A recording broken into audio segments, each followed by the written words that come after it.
बार फिर से दिया जाएगा अपने क्लोजिंग आर्ग्यूमेंट के लिए। और उसके बाद जो इस बहस के लिए सबसे ज़रूरी चीज़ है कि आप और हम और इंटरनेट पर देख रहे लाखों करोड़ों लोग, उनके सवाल जवाब होंगे। तो आप लोग जो यहाँ मौजूद हैं, आपके हम कुछ सवाल लेने की कोशिश करेंगे। 30 मिनट का वक्त हमने उसके लिए तय कर रखा है। इस तरह से ये 2 घंटे की बहस पूरी होगी।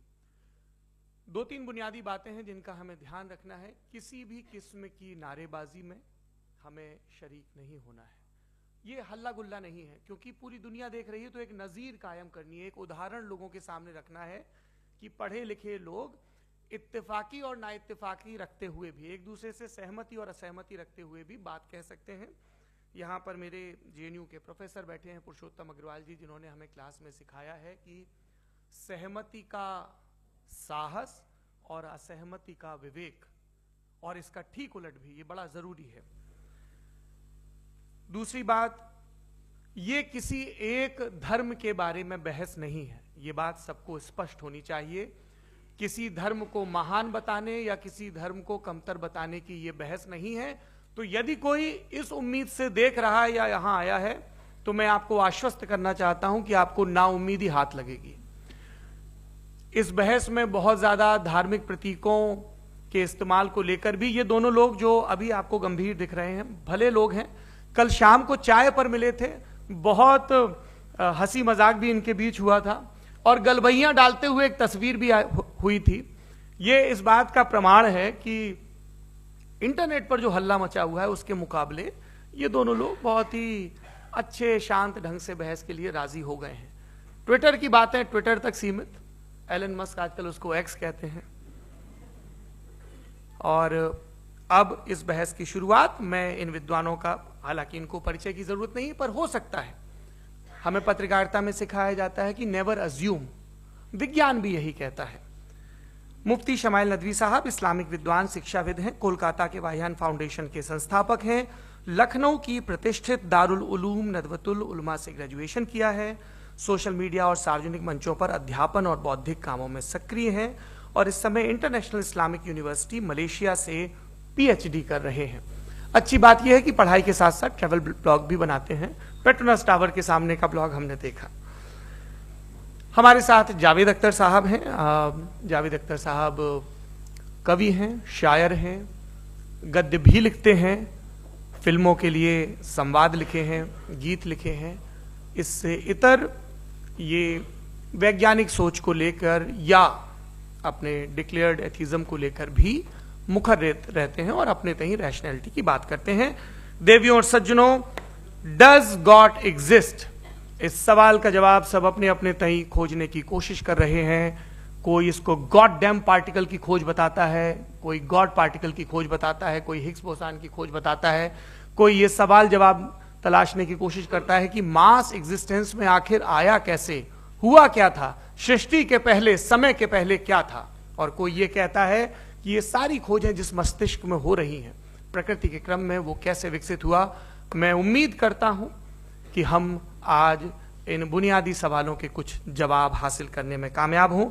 मैं सबसे पहले मंच पर आमंत्रित कर रहा हूं मुफ्ती शमाइल नदवी साहब को। आइए सर जी।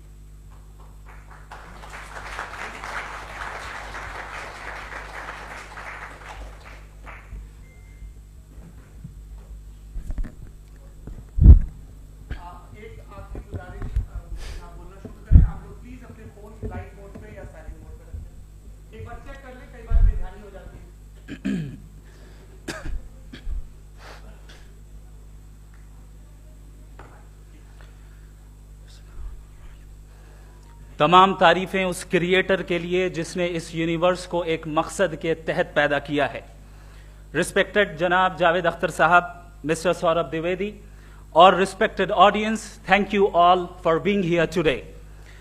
आज की डिबेट में चूंकि हम बात करने वाले हैं डज गॉड एग्जिस्ट के टॉपिक पर, तो ये एक ऐसा टॉपिक है जिसके मुताल्लिक कोई भी डिसीजन लेने के लिए अलग अलग स्टैंडर्ड्स हो सकते हैं।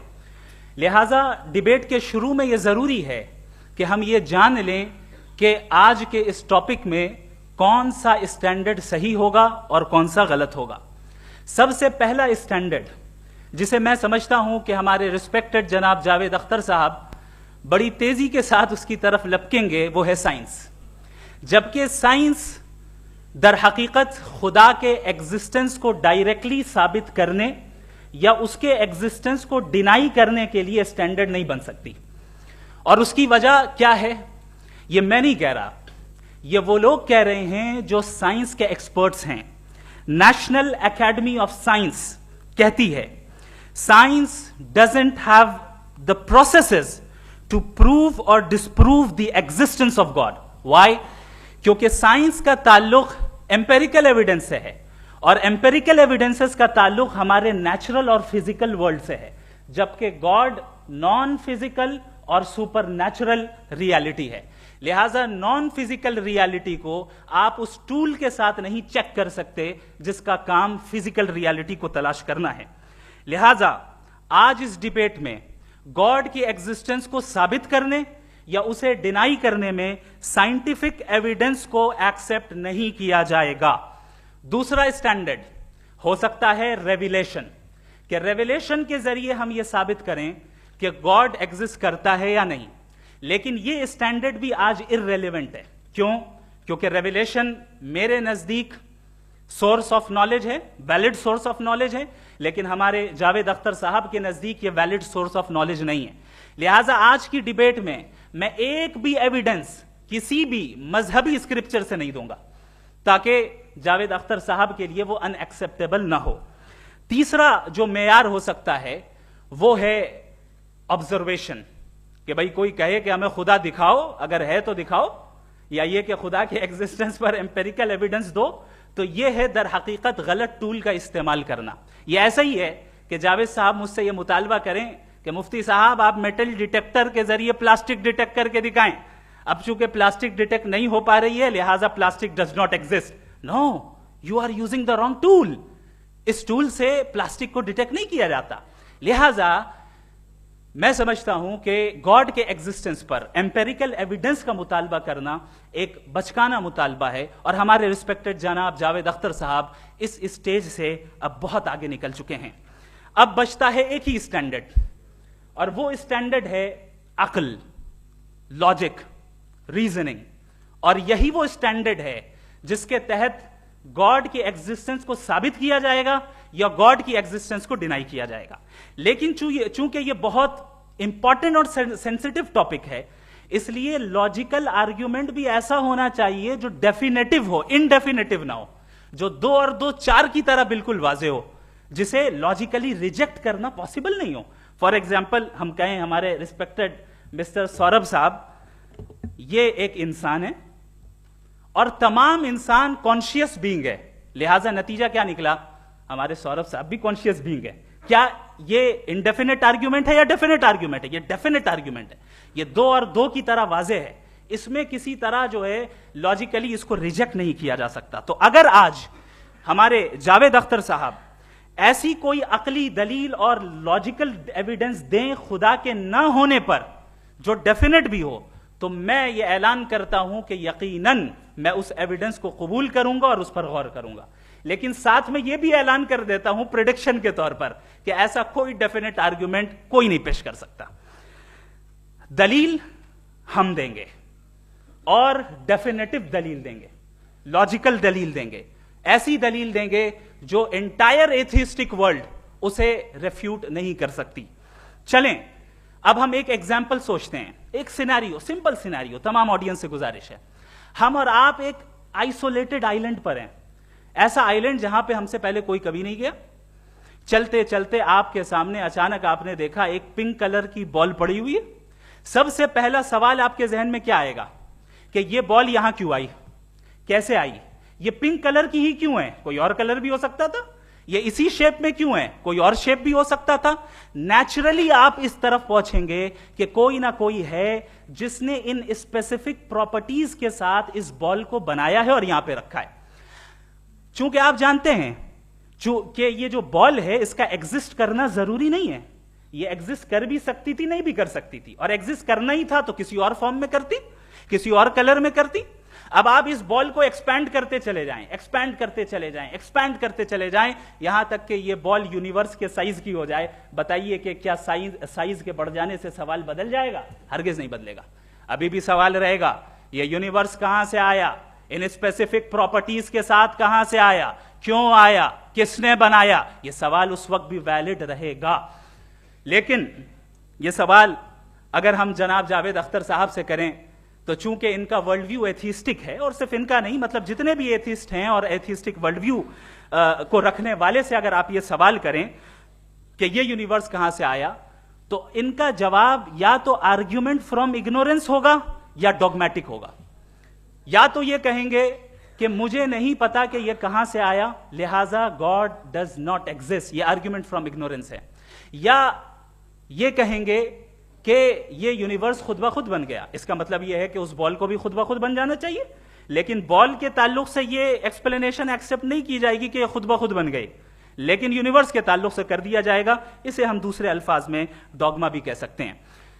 दूसरी चीज, हमारे जावेद अख्तर साहब जरूर गॉड ऑफ गैप्स की मिसाल भी जरूर देंगे, और मिसाल देंगे कि पहले जमाने में बिजलियां कड़कती थी तो लोगों ने किसी एक खुदा की तरफ, और बारिश होती थी तो दूसरे खुदा की तरफ मंसूब कर दिया, उनके पास दलील नहीं थी।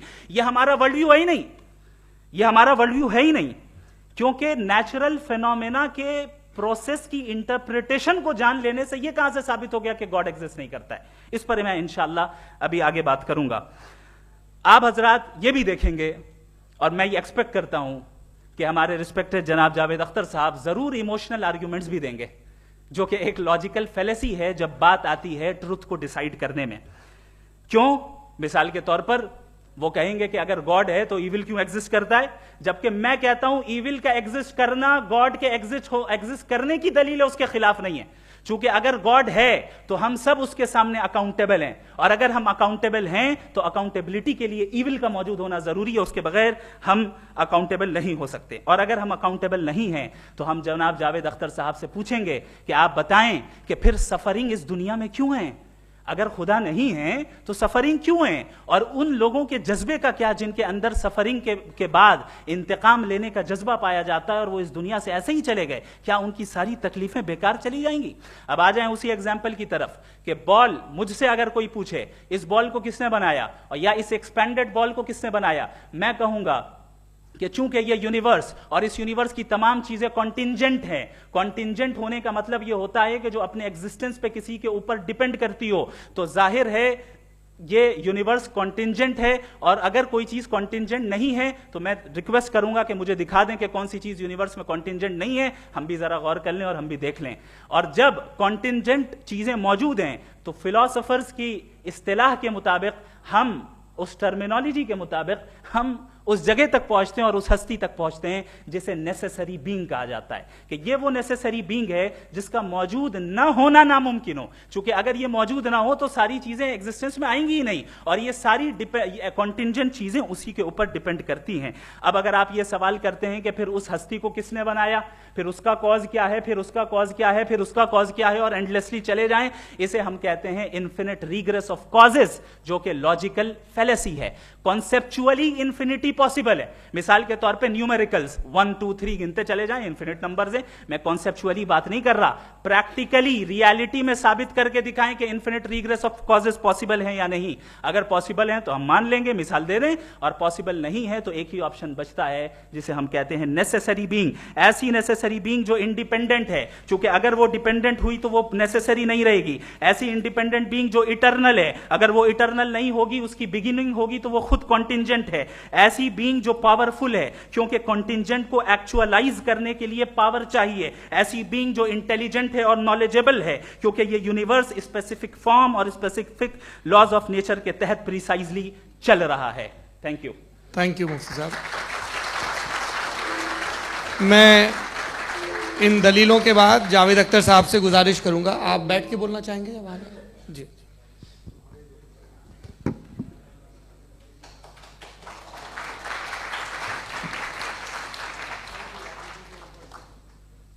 पहले तो मैं मुफ्ती साहब को एक अच्छी खबर देना चाहूँगा कि मेरी नॉलेज साइंस के बारे में बड़ी मामूली है, तो आप फिक्र ना करें उसकी, लेकिन कुछ कॉमन सेंस है मुझ में। देखिए, ये खुदा का तस्वुर कोई नया तस्वुर नहीं है, ये सदियों से रहा है। ये कुछ रिलीजन 3000 साल पुराने होंगे, 4000 साल पुराने होंगे, लेकिन इंसान कोई 10,000 12,000 साल से एग्जिस्ट करता है होमोसेपियन की शक्ल में, और हमेशा कुछ ना कुछ मज़हब रहे। ये मज़हब जाहिलों के नहीं थे, ये मज़हब एक ऐसी ग्रीक सोसाइटी के थे जहाँ बड़े बड़े फिलोसफर्स पैदा हुए। ये मज़हब इजिप्शियंस के थे जिन्होंने पिरामिड्स बनाए थे। ये रोमन्स के थे कि जिनका आर्किटेक्चर और सेनेट यानी पहली बुनियाद डेमोक्रेसी की लिमिटेड थी, मगर डेमोक्रेसी थी, ये उन लोगों ने किए थे। तो इनका जो जुपिटर था, रा था, ज़्यूस था, उन्हें उस पर इतना ही एतमाद था जितना आज किसी मजहबी आदमी को अपने खुदा पे होगा। क्रिश्चियनिटी आने से पहले यूरोप में एक मजहब था जर्मेनिक रिलीजन। उसका एक खुदा था, उसकी एक बीवी थी, उसके 2 बेटे थे, एक बेटी थी। फिर जर्मनी में जब यूरोप में क्रिश्चियनिटी आई तो वो खुदा, उसकी बीवी और पूरे ख़ानदान चला गया। तो हमने, अगर हम हिस्ट्री देखें तो खुदा जो हैं वो ज़्यादातर फ़ानी है, वो हमेशा रहे नहीं। और वो जो लोग इन्हें मानते थे उनको आप कहें वो तो जाहिल थे, उन्हें तो कुछ पता ही नहीं था, ऐसा नहीं है। वो अपने वक्त में बड़े काबिल लोग थे और अपने वक्त में उन्होंने बड़े बड़े काम किए हैं, फिलोसफर्स थे, साइंटिस्ट थे। लेकिन उनका मज़हब कहाँ गया, उनके खुदा कहाँ गए? आज जो खुदा हैं दुनिया में लोग उन्हें मानते हैं। आपको क्या मालूम कि कितने बरसों के बाद क्या होने वाला है? हम यूरोप में देखते हैं तो चर्च खाली हैं। तो वक्त के साथ चीज़ें बदलती हैं। जहाँ तक इसका ताल्लुक है मजहबों का, हर मजहब आपसे एक चीज़ मांगता है, फेथ। ये फेथ क्या चीज़ होती है? What is the difference between faith and belief? ये तो बहुत ही अहमकाना बात होगी कि कोई आदमी कहे साहब अगर खुदा है तो मुझे दिखाइए। ये तो जाहिलाना बात हुई। मैंने तो नॉर्थ पोल नहीं देखा है, मगर मैं मानता हूँ कि नॉर्थ पोल है। मैं क्यों मानता हूँ? इसलिए कि अगर ये दुनिया राउंड है तो उसका कोई टॉप होगा। कुछ लोग हैं जो वहाँ गए भी हैं, कॉमन सेंस कहता है कि ऐसा होगा, सबूत है, गवाह है, रीज़न है। तो ये मेरा फेथ नहीं है। तो फेथ में और बिलीफ में डिफरेंस क्या है? जो मजहब मांगता है, हर मजहब फेथ मांगता है। फेथ का मतलब यह है कि ना कोई गवाह हो, ना कोई सबूत हो, ना कोई रैशनल हो, ना कोई लॉजिक हो, ना कोई प्रूफ हो, मगर तुम एक बात को मानो। यह है फेथ। वरना बिलीफ होता। अगर इसमें कुछ भी सबूत होते, गवाह होते, तो फिर इसे आप बिलीफ कहते हैं। जैसे मेरा बिलीफ है कि नॉर्थ पोल है, मेरा फेथ थोड़ी है। फेथ इन तमाम शर्तों को रद्द करता है। तो फिर स्टुपिडिटी क्या है? अगर मैं एक बात ऐसी मानूं जिसकी ना कोई लॉजिक है, ना कोई रैशनल है, ना कोई प्रूफ है, ना कोई गवाह है, ना कोई सबूत है, और मैं उसे मानूं, तो ये स्टुपिडिटी हुई। इसे ही भाई कल को मैं यकीन कर लूं कि एलॉन मस्क जो है मेरा भाई है, तो मुझे इंतहाई खुशी होगी, सुकून भी बहुत मिलेगा मुझे। लेकिन और कहे भाई क्यों मानते हो, क्या सबूत है? भाई वो तो अमेरिकन है और तुम तो इंडियन हो, वो तो नस्ल अलग है, तुम्हें कभी मिले भी नहीं। साथ देखिए मेरा फेथ है, इस पर बात न किया। फेथ का मतलब ही यह है कि आप प्रूव नहीं कर सकते। अगर आप प्रूव कर सकते हो तो फेथ की जरूरत ही नहीं, फिर तो आप बात करेंगे, आप कितनी बहस कर लीजिए। अल्टीमेटली दुनिया का हर मजहब फेथ पे टिका है, और फेथ का मतलब है एक ऐसा यकीन जिसका कोई सबूत, कोई गवाह, कोई रैशनल नहीं। अब आप ये कहें, क्या आप ये क्यों कह रहे हैं कि साहब ये कायनात किसने बनाई?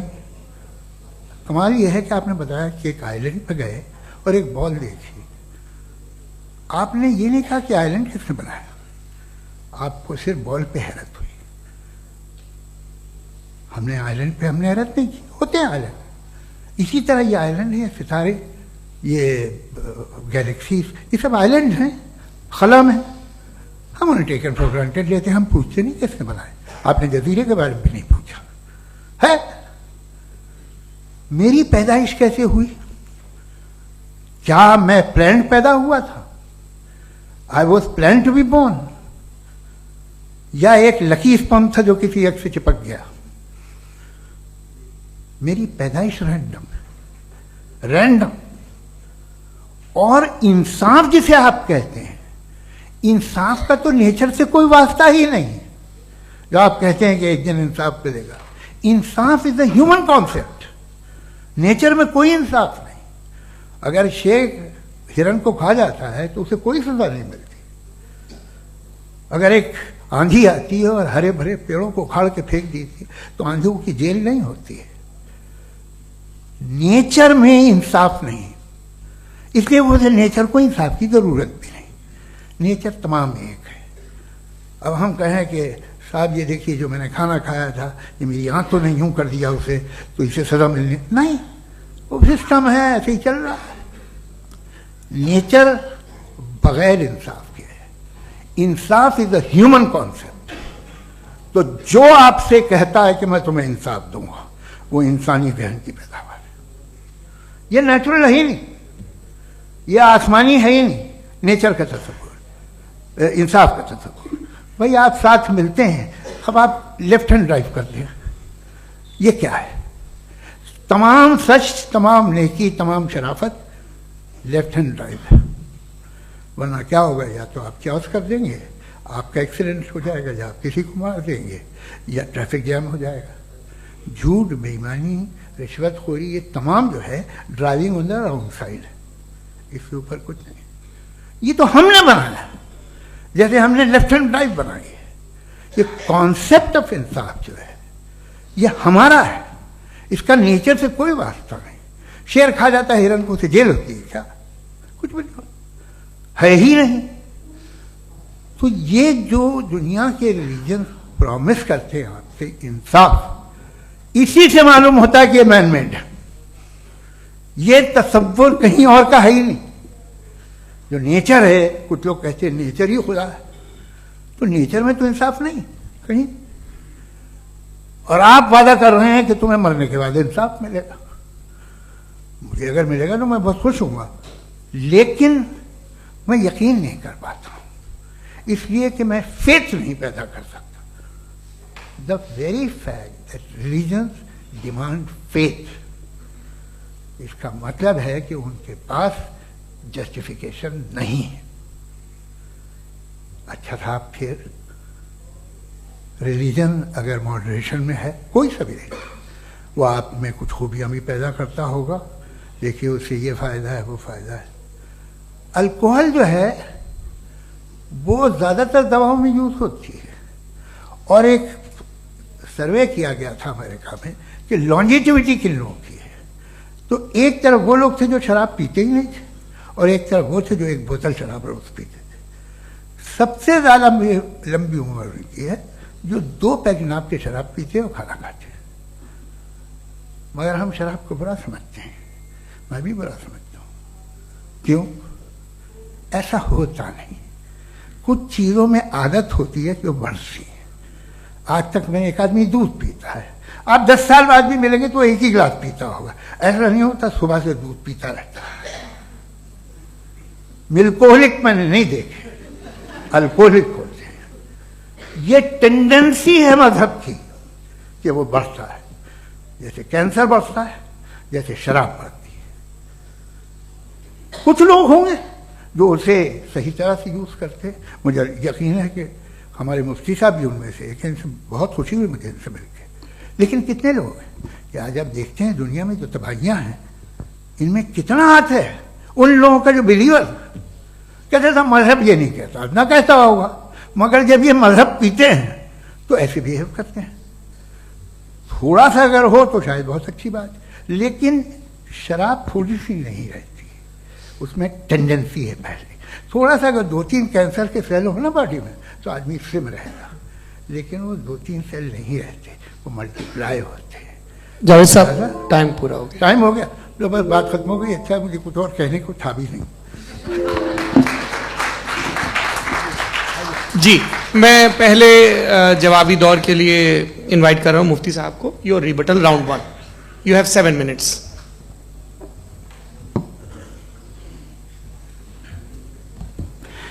Thank you very much Javed साहब, आपकी बात को सुनकर बड़े महजूज हुए हम लोग। महजूज, do you understand? We enjoyed.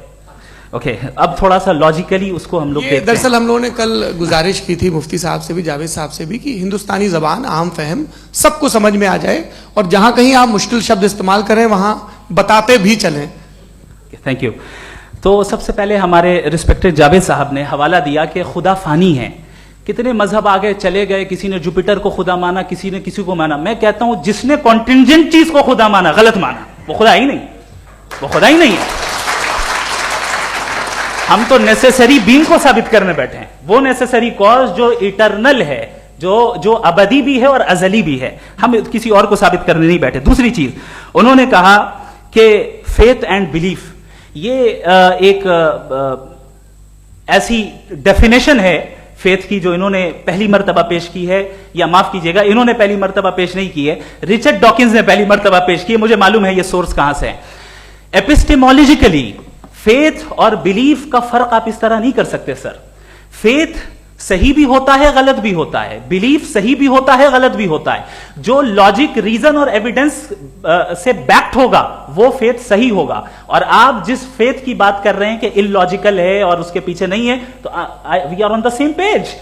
हम नहीं मानते उस फेथ को, जो फेथ ऐसा हो जिसके पीछे कोई लॉजिक ना हो, एविडेंस ना हो, हम नहीं मानते। हम तो उस फेथ के कायल हैं जिसके पीछे लॉजिक हो और एविडेंस हो। तो बिलीफ सही भी होता है, गलत भी होता है, फेथ भी सही होता है और गलत भी होता है। तो आज फेथ और बिलीफ के डिफरेंस पे बात नहीं हो रही है। आज आप चाहे फेथ एक्सेप्ट कर लें या बिलीफ एक्सेप्ट कर लें, आज ये बात होगी कि ट्रूथ क्या है।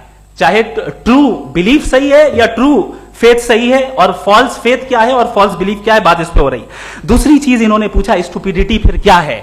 अगर फेथ रिलीजन स्टुपिडिटी नहीं है तो और क्या है? चूंकि फेथ का मुतालबा करते हैं तो स्टुपिडिटी क्या है? मैं कहता हूं स्टुपिडिटी एथिज्म है।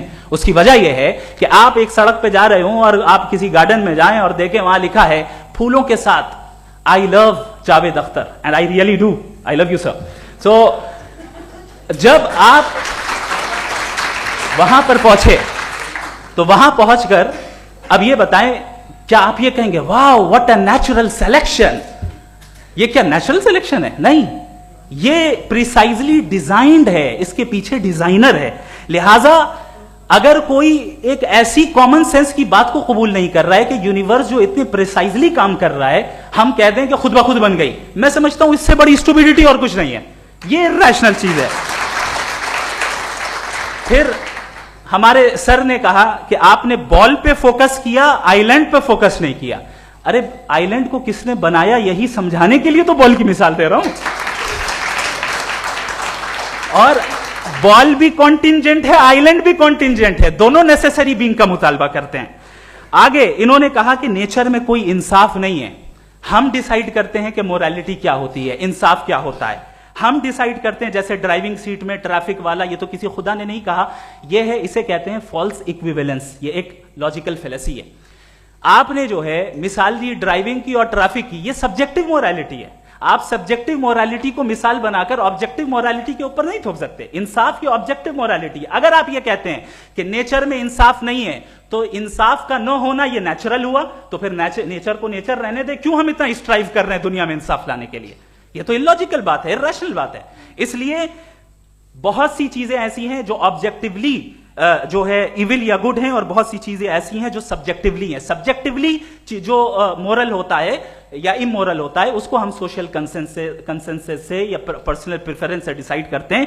लेकिन जो ऑब्जेक्टिव मोरालिटी है, जिसमें इंसाफ आया, जो इन्होंने बार बार रिपीट किया, ये ऑब्जेक्टिव है, सब्जेक्टिव नहीं है। अगर आप कहते हैं ये सब्जेक्टिव है, तो मेरा सवाल आपसे यह है, क्या सोशल कंसेंसस के जरिए अगर जुल्म को सही करार दे दिया जाएगा तो आप जुल्म को जस्टिफाई करेंगे?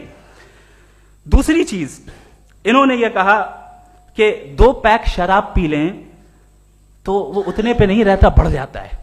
यही मामला मजहब के साथ है। 2 पैक आप पी लें, बढ़ेगा। तो ये एक ऐसी मिसाल है, इसको कहीं भी फिट कर लें कि आप एथिज्म पे जब फिट करें, जब आप 2 पैक एथिज्म का लेंगे ना, तो वो बढ़ बढ़ के नॉर्थ कोरिया बनेगा। Thank you.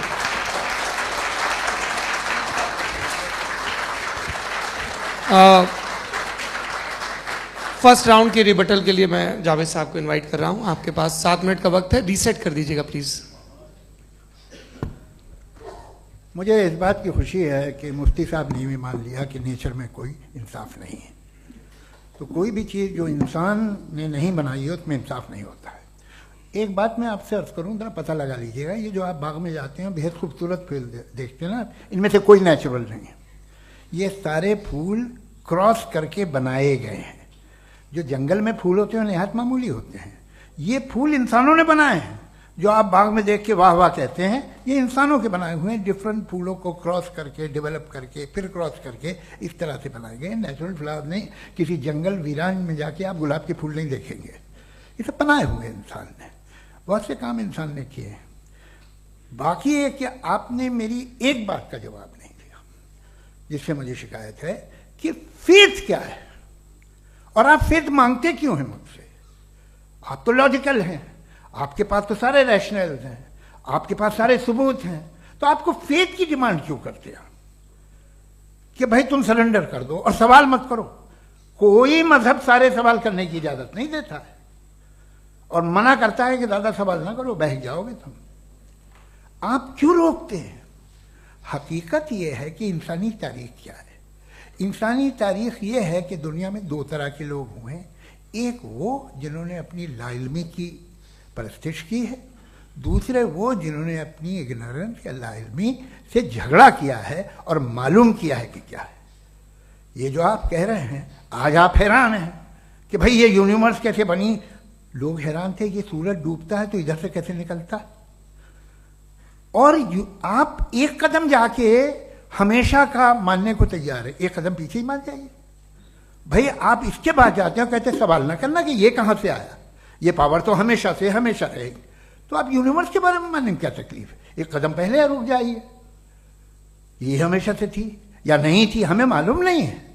और ये कहना कि हमें मालूम नहीं है, कमाल ये है कि दुनिया के सारे मजहब सब जानते हैं ये दुनिया कैसे बनी थी, कैसे मिटेगी, मरने के बाद क्या होगा, इनको सब इल्म है। इनको किसी को डायनासोर होते थे पहले ये नहीं पता था, किसी को नहीं पता।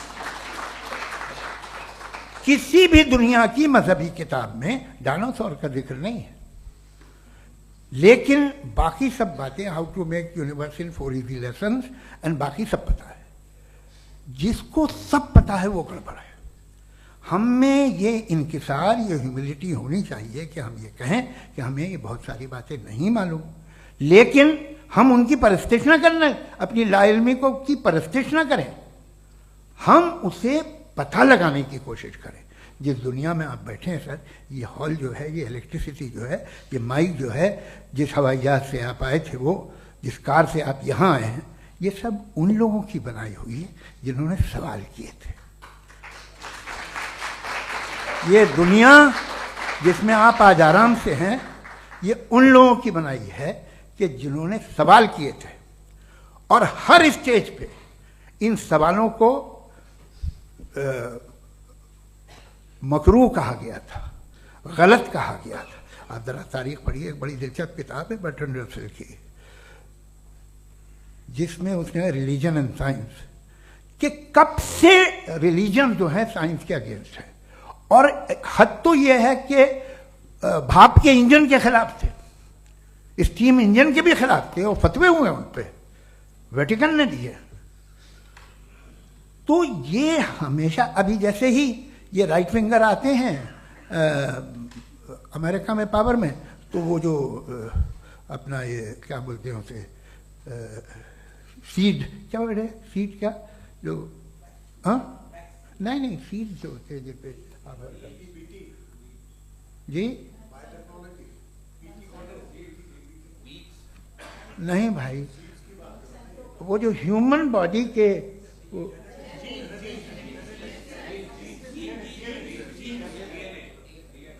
उस पर रिसर्च बंद हो जाती है, रिपब्लिकन नहीं करने देते।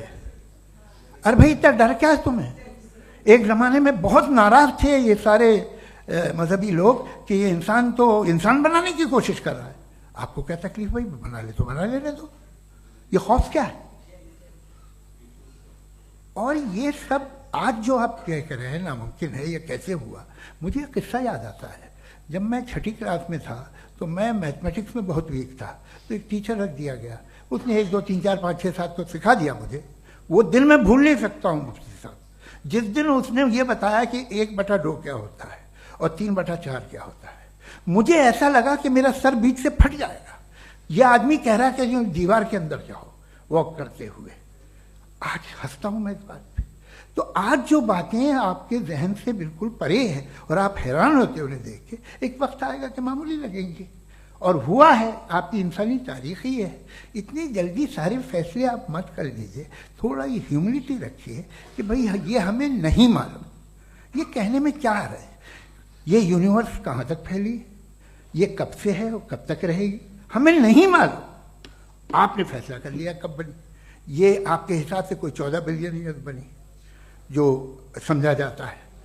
उससे पहले हजारों करोड़ों अरबों साल तक खुदा बैठा क्या कर रहा था, खामोश बैठा था, ऐसे ही जमाइयाँ ले रहा था। फिर उसे आइडिया आया, यार एक काम करते, वक्त अच्छा गुजर जाएगा, यूनिवर्स बनाते। सोचिए, वो तो हमेशा से है ना, मगर यूनिवर्स हमेशा से नहीं है, ये तो बनाई गई है। और उससे पहले क्या था, इनका क्या काम था, कैसी बात है। ये बड़ा आसान है, जो बात हमें आज धीरे धीरे पता चली है। बरसों 2000 और 2500 साल पहले आपको किसी ने बता दिया कि क्या था, आप मान गए, और तब से वही मान रहे हैं जो 2500 साल पहले कहा गया था। सब कुछ बदल गया है, सॉल्व हो रही हैं चीज़ें। अभी साइंस बिल्कुल दावा नहीं करती, या कोई फिलोसफर ये दावा नहीं करता कि हमें सब मालूम, बल्कि वो कहता है कि हमें जितना मालूम होता है उससे ये मालूम होता है कि हमें कितना कम मालूम। तो हम अपनी जहालत से लड़े, उसकी परस्तिश न करें। जी, time. Thank you so much. मैं तर्कों की श्रृंखला में राउंड 2 के लिए मुफ्ती साहब को आमंत्रित कर रहा हूं। आपके पास एक बार फिर से 7 मिनट का वक्त है। शुक्रिया। जनाब जावेद अख्तर साहब कई मर्तबा दोहरा रहे हैं कि फेथ का मतलब बताइए, फेथ का मतलब बताइए। मैंने बता दिया, फेथ सही भी होता है, गलत भी होता है। और आज हम फेथ पे बात नहीं कर रहे, हम ट्रुथ और डज गॉड एग्जिस्ट पे बात कर रहे हैं। क्या डज गॉड एग्जिस्ट, ये ट्रुथ यानी गॉड है या नहीं है, इसमें से दोनों ट्रुथ क्या है। अब आप उसे फेथ कह लें, बिलीफ कह लें, नॉट माई बिजनेस। उसके बाद आपने कहा कि भाई सवाल करने से मजहब रोकता है। मैं कहता हूं जो रोकता है वो रोकता होगा, मैं नहीं रोकता, बल्कि सवाल करें, सवाल करना चाहिए। सवाल कर करके तो हम आगे बढ़ते हैं, तरक्की करते हैं, और इसीलिए मैं आज यहां पे आया हूं। लेकिन सवाल सिर्फ खुदा से नहीं होगा, आपसे भी होगा। सवाल एथिज्म से भी होगा, सवाल सिर्फ मजहब से नहीं होगा, सबसे होगा। और आज मैं सवाल करूंगा और उम्मीद है कि आप जवाब देंगे। अभी तक आपने वैसे कॉन्टिंजेंसी आर्गुमेंट का कोई जवाब नहीं दिया है। चलें, आपने कहा यूनिवर्स के बारे में इटर्नल क्यों नहीं बोल देते। ये चूंकि लॉजिकली पॉसिबल ही नहीं है कि यूनिवर्स इटर्नल हो। यूनिवर्स एक कॉन्टिंजेंट चीज है जो टाइम एंड स्पेस के पाबंद है, टाइम एंड स्पेस से बाउंड है।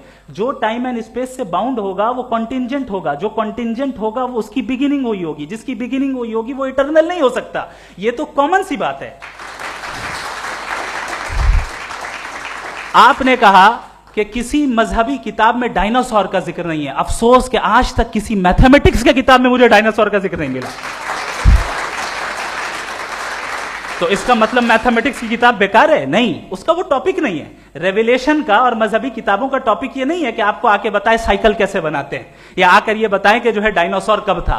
वो तो मोरालिटी सिखाने आया है, गॉड के बारे में बताने आया, नॉन फिजिकल रियलिटी की हकीकत को सिखाने के लिए आया। रिलीजियन साइंस को रोकता है? नहीं रोकता। अगर रोकता है तो गलत करता है।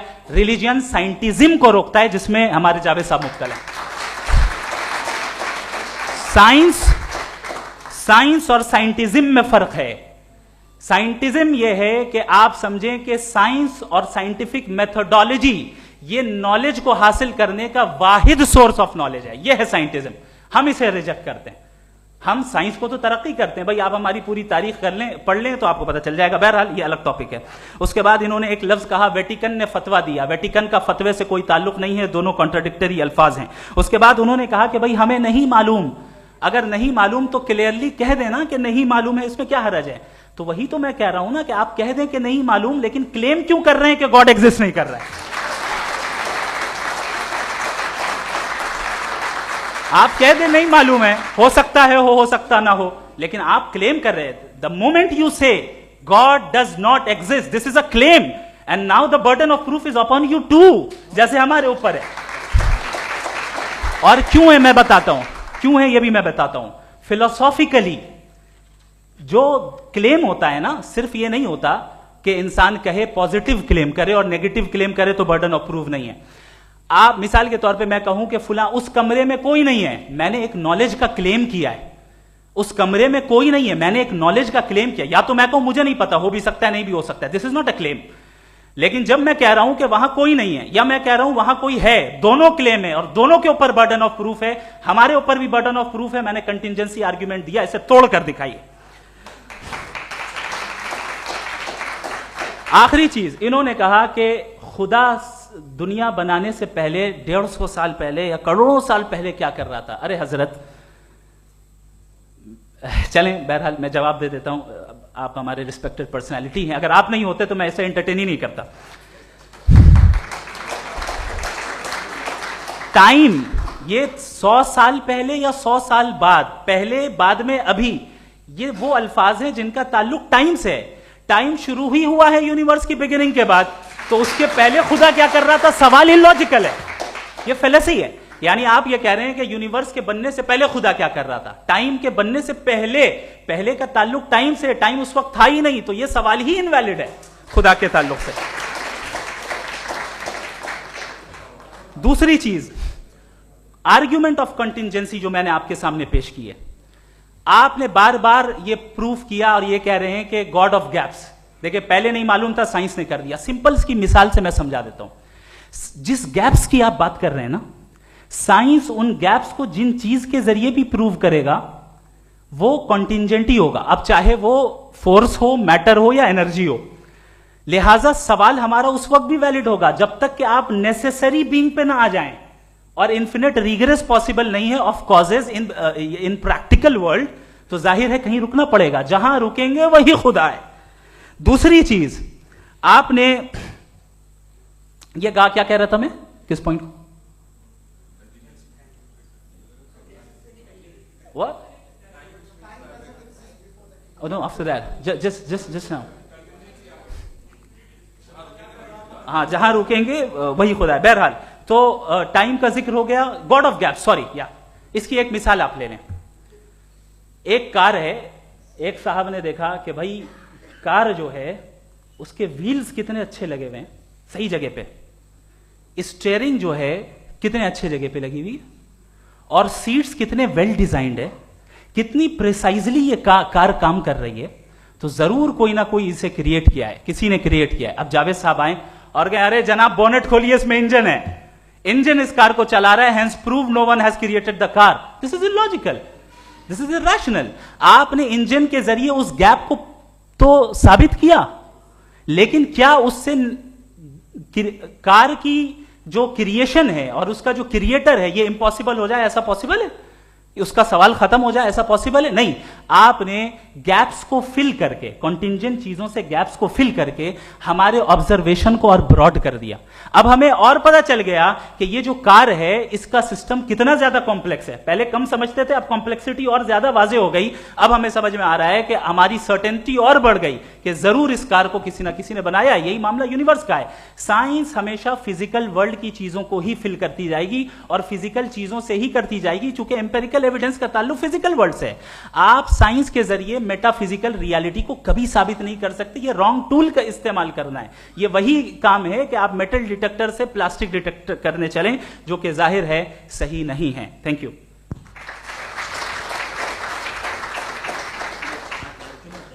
जी, ये आर्ग्यूमेंट का राउंड 2 है। हाँ। 7 मिनट है। पहले तो मैं आपसे अर्ज करूं कि आपने कहा कि जब कायनात ही नहीं थी तो वक्त भी नहीं था, कुछ भी नहीं था। कैसे नहीं था? खुदा था। एक एग्जिस्टेंस तो था ना खुदा का।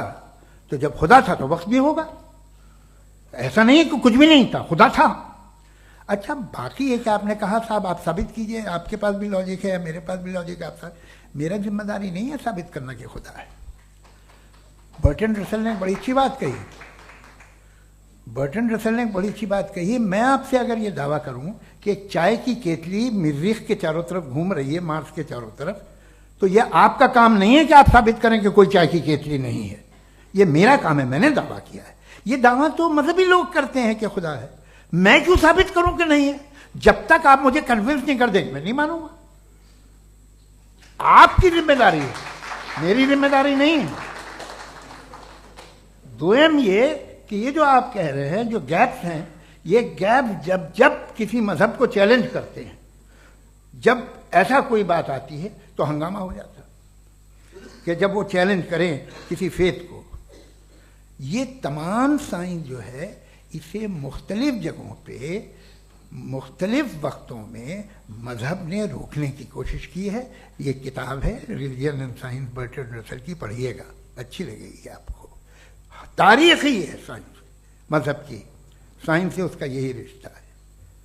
अच्छा, अब ये हम सोचें कि बहरहाल ये वजूद जो है मजहब और ये बिलीव इन गॉड इंसान को बेहतर बना देता है, तो एक काम कीजिए, हिंदुस्तान वर्ल्ड का नक्शा लीजिए और मार्क कीजिए कि रिलीजन कहाँ कहाँ ज़्यादा है, कहाँ कहाँ, चाहे वो लैटिन अमेरिका हो या मिडल ईस्ट हो या फार ईस्ट हो या हिंदुस्तान के वो इलाके जहाँ मजहबियत ज़्यादा है। रख दीजिए नक्शा अलग। अब दूसरा नक्शा कि कहाँ कहाँ नाइंसाफ़ी, रिप्रेशन, औरतों के हुकूक की पामाली, जुल्म, डिक्टेटरशिप कहाँ है, नक्शा एक ही होगा। तो आप मुझे बताएं कि जो इसका तरकीब इस्तेमाल क्या है, खुदा का तरकीब इस्तेमाल तो बताइए। आप छोटी सी दवा सड़क पे बेचते हैं, उसकी भी तरकीब इस्तेमाल बताते हैं। इसके इस्तेमाल से तो फायदा नहीं हुआ किसी को। जो सारे के सारे खराब मुल्क हैं, खराब समाज है, वो सारे जुल्म खुदा के नाम पे करते हैं। वो गलत करते हैं, सही करते हैं, मुझे क्या लेना देना उससे। इस्तेमाल से मालूम होता ना। एक विस्की की बोतल कभी शायद देखी हो आपने, लाल रंग की होती है, उस पर रोशनी और छपड़ा इंतहाई खूबसूरत लगती है, क्या बिगाड़ रही है किसी का? उसका इस्तेमाल गलत है, इसलिए आप उसे नापसंद करते हैं। इसका इस्तेमाल गलत है, इस तसव्वुर का इस्तेमाल ही गलत है और हमेशा से गलत हुआ है।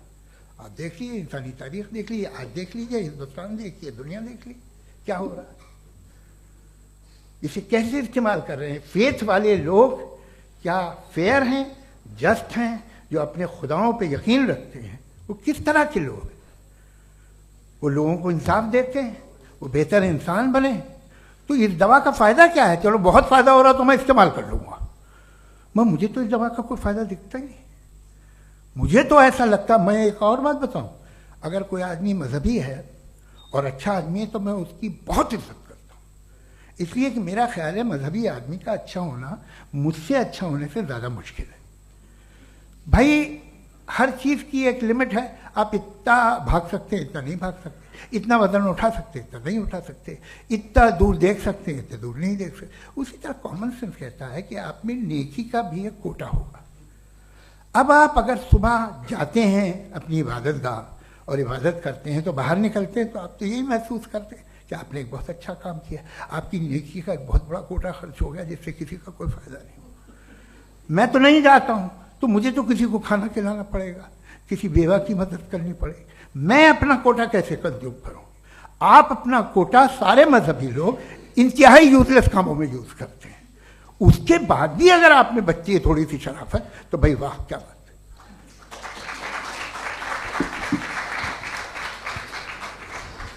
एक तो मुझे ये बात बहुत अच्छी लग रही है कि दोनों ही विद्वान समय को मानते हैं और बहुत समय से अपनी दलीलें और बाज दफा समय से पहले अपनी तकरीरें पूरी करके अपनी अपनी कुर्सी पर बैठ रहे हैं।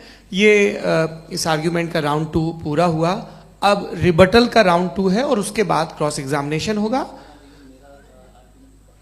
नहीं, आपका आर्ग्यूमेंट हो गया सर।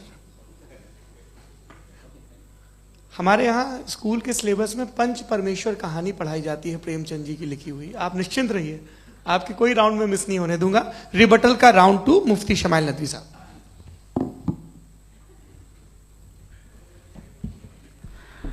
असल में जो हकीकी प्रॉब्लम है, असल प्रॉब्लम है, वो ये है कि जावेद साहब के पास कॉन्सेप्ट ऑफ गॉड क्लियर नहीं है। इन्होंने कहा कि कायनात से पहले खुदा तो था, तब भी तो टाइम होगा। ये कायनात का हिस्सा है। हम उस खुदा को मानते हैं, नेसेसरी बीइंग का टाइमलेस होना जरूरी है, चूंकि वो टाइम का क्रिएटर है। जब उसने टाइम को क्रिएट किया तो वो खुद टाइम पे कैसे होगा? उसने जब स्पेस को क्रिएट किया तो खुद स्पेस में कैसे होगा? अगर वो टाइम एंड स्पेस को पहले से ही उसका पाबंद है तो फिर किस चीज को उसने क्रिएट किया? लिहाजा ये सवाल गलत है कि खुदा था तो टाइम होगा। बिल्कुल नहीं, टाइम के पाबंद हम है, खुदा नहीं है। हम फिजिकल वर्ल्ड से ताल्लुक रखते हैं, वो मेटाफिजिकल रियलिटी है। दूसरी चीज इन्होंने मिसाल दी कि चाय की केतली हवा में घूम रही होगी, और पता नहीं शायद वो बर्टन रसल का उन्होंने हवाला दिया। बहरहाल यही प्रॉब्लम है। प्रॉब्लम यही है कि हम चीजों के दरमियान डिफरेंशिएट नहीं कर पाते। ये जो आपने मिसाल दी ये इमेजिनेशन है, और मैं जो साबित कर रहा हूं वो लॉजिकल नेसेसिटी है। आप इमेजिन करने आए तो कुछ भी करें, जुपिटर में पिंक एलिफेंट होगा, यूनिकॉर्न होगा, करें, उससे कायनात पे क्या फर्क पड़ता है? उससे आप लॉजिकल नेसेसिटी साबित नहीं कर सकते। मैं तो उस प्राइम कॉज की बात कर रहा हूं, उस नेसेसरी बीइंग की बात कर रहा हूं, जिसके बगैर इस कायनात का एग्जिस्टेंस मुमकिन नहीं है। दूसरी चीज, मजहब को साइंस चैलेंज करती है वगैरह वगैरह, ये हमारा टॉपिक ही नहीं है। मैं इस पे बात करूंगा तो फिर मेरा वक्त चला जाएगा। मजहब के ऊपर चूंकि हमारी डिस्कशन नहीं है, साइंस को मजहब और बिलखुसूस मैं और हमारा वर्ल्ड व्यू कम अज कम साइंस को पीछे नहीं करता है, साइंटिज्म की मजम्मत करता है। इसकी वजाहत मैंने पहले कर दी। दूसरी चीज इन्होंने कहा वर्ल्ड का नक्शा लीजिए, वर्ल्ड मैप लीजिए, दो अलग अलग जगह की। हजरत मैंने ये होमवर्क किया था, और मैंने मिडिल ईस्ट का एक नक्शा लिया और यूरोप का एक नक्शा लिया। ये मजहबी इलाका और ये लिबरल और एथीस्ट इलाका। मुझे पता चला कि सबसे ज्यादा रेप केसेस जो हैं वहां पर है।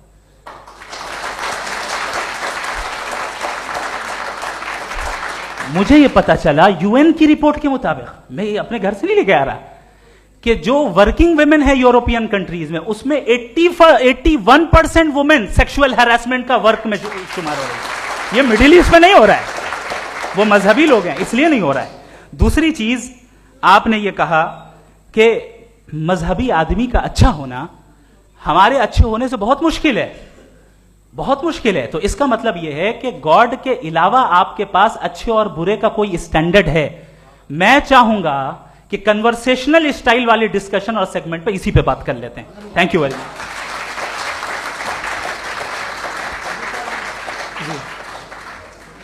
ये रिबटल का राउंड 2 है, आपके पास 5 मिनट का वक्त है, और इसके बाद क्रॉस एग्जामिनेशन शुरू करेंगे। आप चाहें तो जो इन्होंने सवाल पूछे उनके जवाब आप रिबटल में भी दे सकते हैं। जी जी, देखिए पहले तो ये बात कि ये मिसाल गलत नहीं है, गलत है।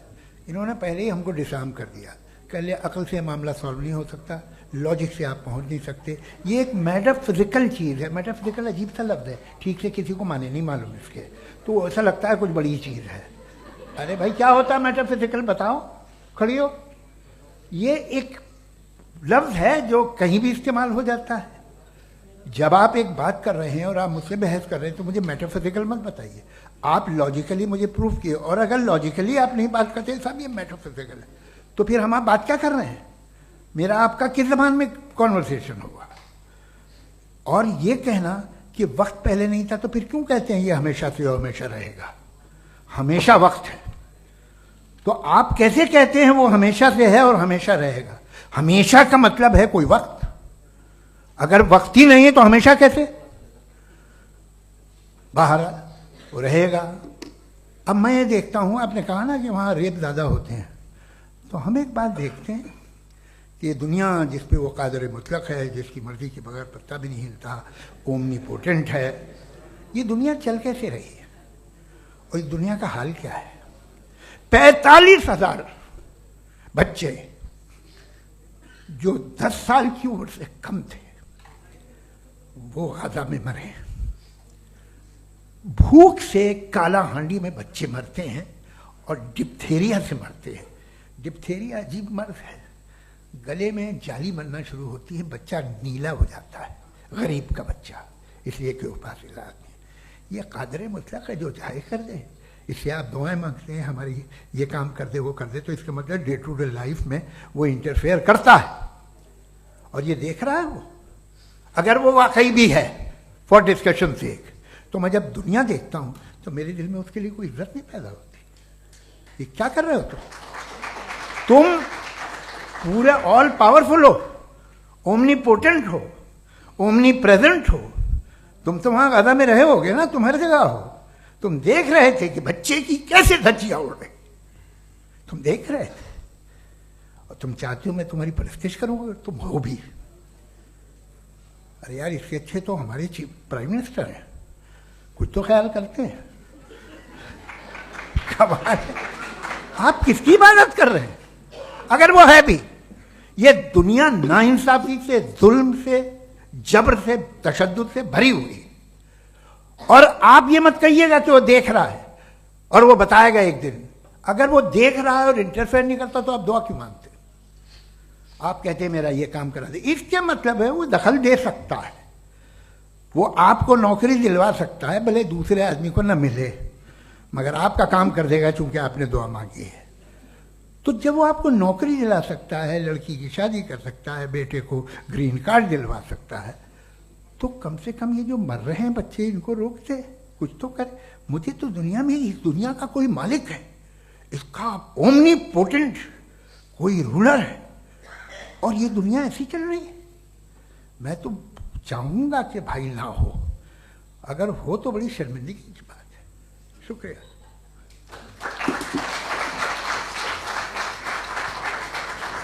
देवियों और सज्जनों, इस बहस के 2 राउंड और 2 रिबटल पूरे हो चुके हैं। अब सबसे ज़रूरी और सबसे मुश्किल राउंड शुरू हो रहा है, क्रॉस एग्जामिनेशन का। अब इन विद्वानों की सज्जनता की एक परख भी होगी, और वक्त हमने 16 मिनट का तय किया है। पहला सवाल आप पूछना चाहेंगे? जी बिल्कुल। पहले बोले भी आप माइक ले लीजिएगा हाथ में, ये नीचे से जी। मैं बोलता हूँ, ये डायस हटा सकते हैं क्या हम थोड़ा क्विकली? डायस पीछे कर दीजिए बस थोड़ा सा, है, ताकि ये जो दाएं बाएं लोग बैठे हैं, इसे हटा ही दीजिए। अब हम वहां तो जाने वाले नहीं, आराम से आराम से दोनों तरफ से हटा दीजिए।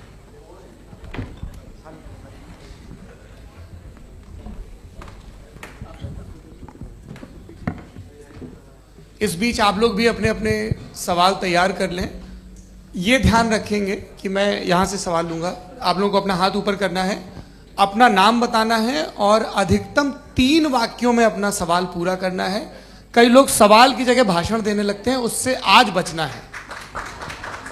जी मुफ्ती साहब, पहला सवाल आपका, 16 मिनट हैं, हम दोनों लोगों के सवाल लेंगे। जी जी बहुत शुक्रिया। आपकी जो अभी बात हुई बहुत अहम थी, मैं इसको चाहूँगा कि आगे डिस्कस करूँ, लेकिन चूँकि अभी ये वो सेगमेंट है क्रॉस एग्जामिनेशन, तो सबसे पहला सवाल आपसे ये है कि जो मैं इतनी देर से कॉन्टिंजेंसी आर्ग्यूमेंट आपको बता रहा था, ये अकल से ही बता रहा था हजरत, आप ये बताएं कि आप इन्फिनिट रिग्रेस ऑफ कॉजेस को पॉसिबल मानते हैं या नेसेसरी बीइंग के एग्जिस्टेंस को सही समझते हैं? चूंकि 2 ही ऑप्शन हो सकता है, आप ये बताएं।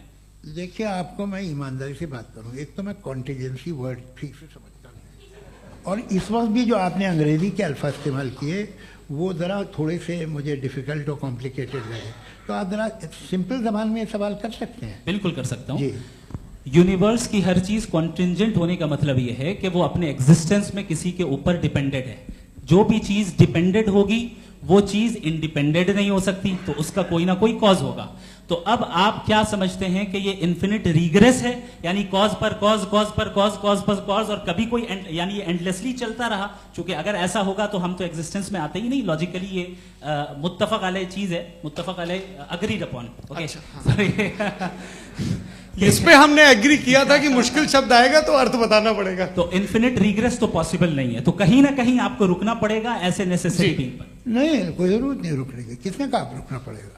आप रुकते हैं खुदा पे, आप नहीं रुकते। आप कहते हैं वो हमेशा से, जब उस वक्त से है जब वक्त नहीं था। आप कहाँ रुकते हैं कि अब हुआ था वो? आप नहीं कहते। हम क्यों नहीं मान सकते कि यूनिवर्स जो है और बल्कि मल्टीवर्सेस जो है वो हमेशा से हैं, वो बनती है, बिगड़ती है। एक हमारे यहाँ एक चीज़ है ब्लैक होल, वो समेट लेता है वापस, फिर ब्लास्ट होता है, फिर फैल जाता है। और इसमें हमारी तो खैर कोई औकात ही नहीं है। इंसान की एक छोटे से जर्रे पे हम 50-60 साल की उम्र रखते हैं, जो करोड़ों अरबों साल की कायनात है उसमें, और पैदा भी नहायत ही बेहुदा वजह से हुए थे। तो इसमें ये सोचना कि इसकी वजूहात और ये क्यों है, ये डिपेंडेंट है, ये हम देख रहे हैं। क्या मालूम, आप सोचिए कि ये जो फैल रही है कायनात, ये कहाँ फैल रही है, ये कहाँ जा रही है, और ये फैल क्यों रही है? अरे बना ली थी तुमने, रुको भैया, हाँ काफ़ी है। ये फैल क्यों रही है? ये और कौन सी कायनात जिसे मैं दूरबीन से देखता हूँ तो 2 बिलियन लाइट ईयर पे है, उससे मेरा कोई वास्ता ही नहीं है। 2 बिलियन ईयर यानी अगर मैं 80,000 माइल्स पर सेकेंड से चलूं तो 20 करोड़ साल में वहां पहुंच जाऊंगा। इसकी जरूरत क्या थी? ये दुनिया, ये कायनात तो इंसान अशरफुल मखलूकात के लिए बनाई गई ना। तो ये सब ये टर्म समझ में नहीं आया, इसमें कोई खास समझने वाली बात थी भी नहीं। ये जो अल्टीमेट कहा यह जाता है कि ये जो पूरी यूनिवर्स है, ये जो दुनिया है, ये इंसान के लिए बनाई गई। अच्छा, ये सब इंसान के लिए। क्यों साहब, सही है ना?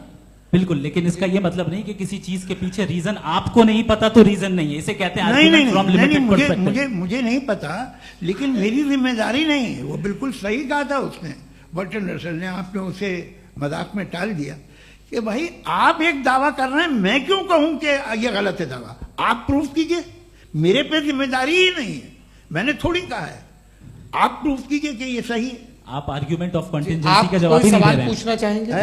आप सवाल पूछना चाहेंगे मुफ्ती साहब से? क्योंकि ये क्रॉस एग्जामिनेशन का दौर है। आप जैसे पहले बोल रहे थे फेथ को लेके कुछ, मैं ये पूछना चाहूँगा कि खुदा ने जो भी रेवलेशन किए हैं, एक मज़हब के नहीं बहुत से मज़हबों में किए हैं, अलग अलग रेवलेशन है। कहीं कुछ एक बातें हैं, कॉन्ट्रडिक्शन भी है आपस में, कहीं कुछ आप कर सकते हैं, कहीं कुछ नहीं कर सकते। ऐसा नहीं है कि सबकी कोड ऑफ मॉरल एक है। तो ये किस्सा क्या है? अब आप ये देखिए कि मुझे कभी कभी लगता है कि ये जो फुटबॉल फाइनल होता है, लाखों लोग होते हैं, फिर वो टीवी कवर करती, करोड़ों लोग, अगर उसमें खुदा की एक बूमिंग आवाज़ आ जाती, मैं गॉड हूँ, तो सारे लोग अभी सुन लेते और टीवी पे भी सुन लेते, किस्सा खत्म होता। ये इतनी राजदारी क्या है कि तुम सामने कुछ तो सबूत दे दो हमें सॉलिड। ये कह साहब ये यूनिवर्स कैसे बनी, इससे मसला क्या हल होगा? मैं पूछूंगा आपसे खुदा कैसे बना? क्यों नहीं पूछूंगा कैसे बना? बल्कि वो तो कायनात से कहीं ज़्यादा इंटेलिजेंट है, कायनात से कहीं ज़्यादा कॉम्प्लेक्स। जी वो हमेशा से है, आप कहेंगे मैं मान लूँगा। अच्छा, दोयम वो कादिर मुतलक, यानी कादिर मुतलक का मतलब ओमनीपोटेंट, वो जो चाहे कर सकता है। आपको नौकरी दिलवा सकता है, आपकी अच्छी जगह शादी करवा सकता है, आपके पड़ोसी का मुकदमा हरवा सकता है, आपको जिता सकता है, सब काम करता है। थोड़ा सा माइक क्लोज जी। वो इस दुनिया को चला कैसे रहा है? ये दुनिया कैसे चल रही है? आपको इस पे हैरत नहीं होती? या क़यामत के बाद कभी एक जस्टिस होगा, जब ये बच्चा मर चुका होगा, जिसकी धज्जियाँ उड़ गई बम से, इसको इंसाफ मिलेगा सब। अच्छा, अब जवाब दूं? हाँ जी, मैं इसीलिए आप की तरफ। सबसे पहले आपने रेवलेशन और स्क्रिप्चर्स की बात की, इस पे मैं बात कर सकता हूं, लेकिन आज नहीं करूंगा चूंकि वक्त कम है, कभी और इस पे डिस्कस करेंगे। मैं तैयार हूं उस पे भी बात करने के लिए। ये अभी से राउंड 2 की भूमिका तय हो रही है। Does God exist round 2? चूंकि आज गॉड के एग्जिस्टेंस पे बात है, तो मैं उसी के रिलेटेड जो है आपके सवालात को एंटरटेन भी करूंगा और मैं भी पूछूंगा। आपने कहा कि आपने साबित ही नहीं किया, जबकि आर्ग्यूमेंट ऑफ कॉन्टिजेंसी बुनियादी आर्ग्यूमेंट है। आप मुझे कॉन्टिजेंसी का मतलब बताइए, आपका मतलब क्या? कॉन्टिजेंसी कॉन्टिजेंसी का मतलब यह हुआ कि हर वो वजूद जो किसी भी चीज का पाबंद है, हर वो वजूद या हर वो चीज जो अपने एग्जिस्टेंस में किसी भी चीज के पाबंद है और उससे बाउंड है, उसको उसकी जरूरत है, उस पर डिपेंड करती है, तो जाहिर सी बात है कि उसका कोई ना कोई कॉज होता है। ये तो अक्ल की बात है। ये आप रीजनिंग की बात करते हैं, मैं वही कर रहा हूं। दूसरी चीज, आपने ये बात कही कि इतने बिलियन लाइट ईयर्स दूर है, उसका मेरा क्या लेना देना। फिर मेरे ख्याल से आपको ये नहीं कहना चाहिए I think therefore I am an atheist. आपको सोचना चाहिए, सिर्फ आप एक लिमिटेड दायरे में रहकर नहीं सोचें, बल्कि बाहर निकलकर सोचें। आपने तीसरा सवाल किया, आपने 2-3 सवाल एक साथ। ऐसी बातें ना कीजिए, कुछ लोगों को इतराज हो जाएगा आप पे कि आप कुछ भी सोचिए, ये इजाज़त आपको है नहीं, मुझे है।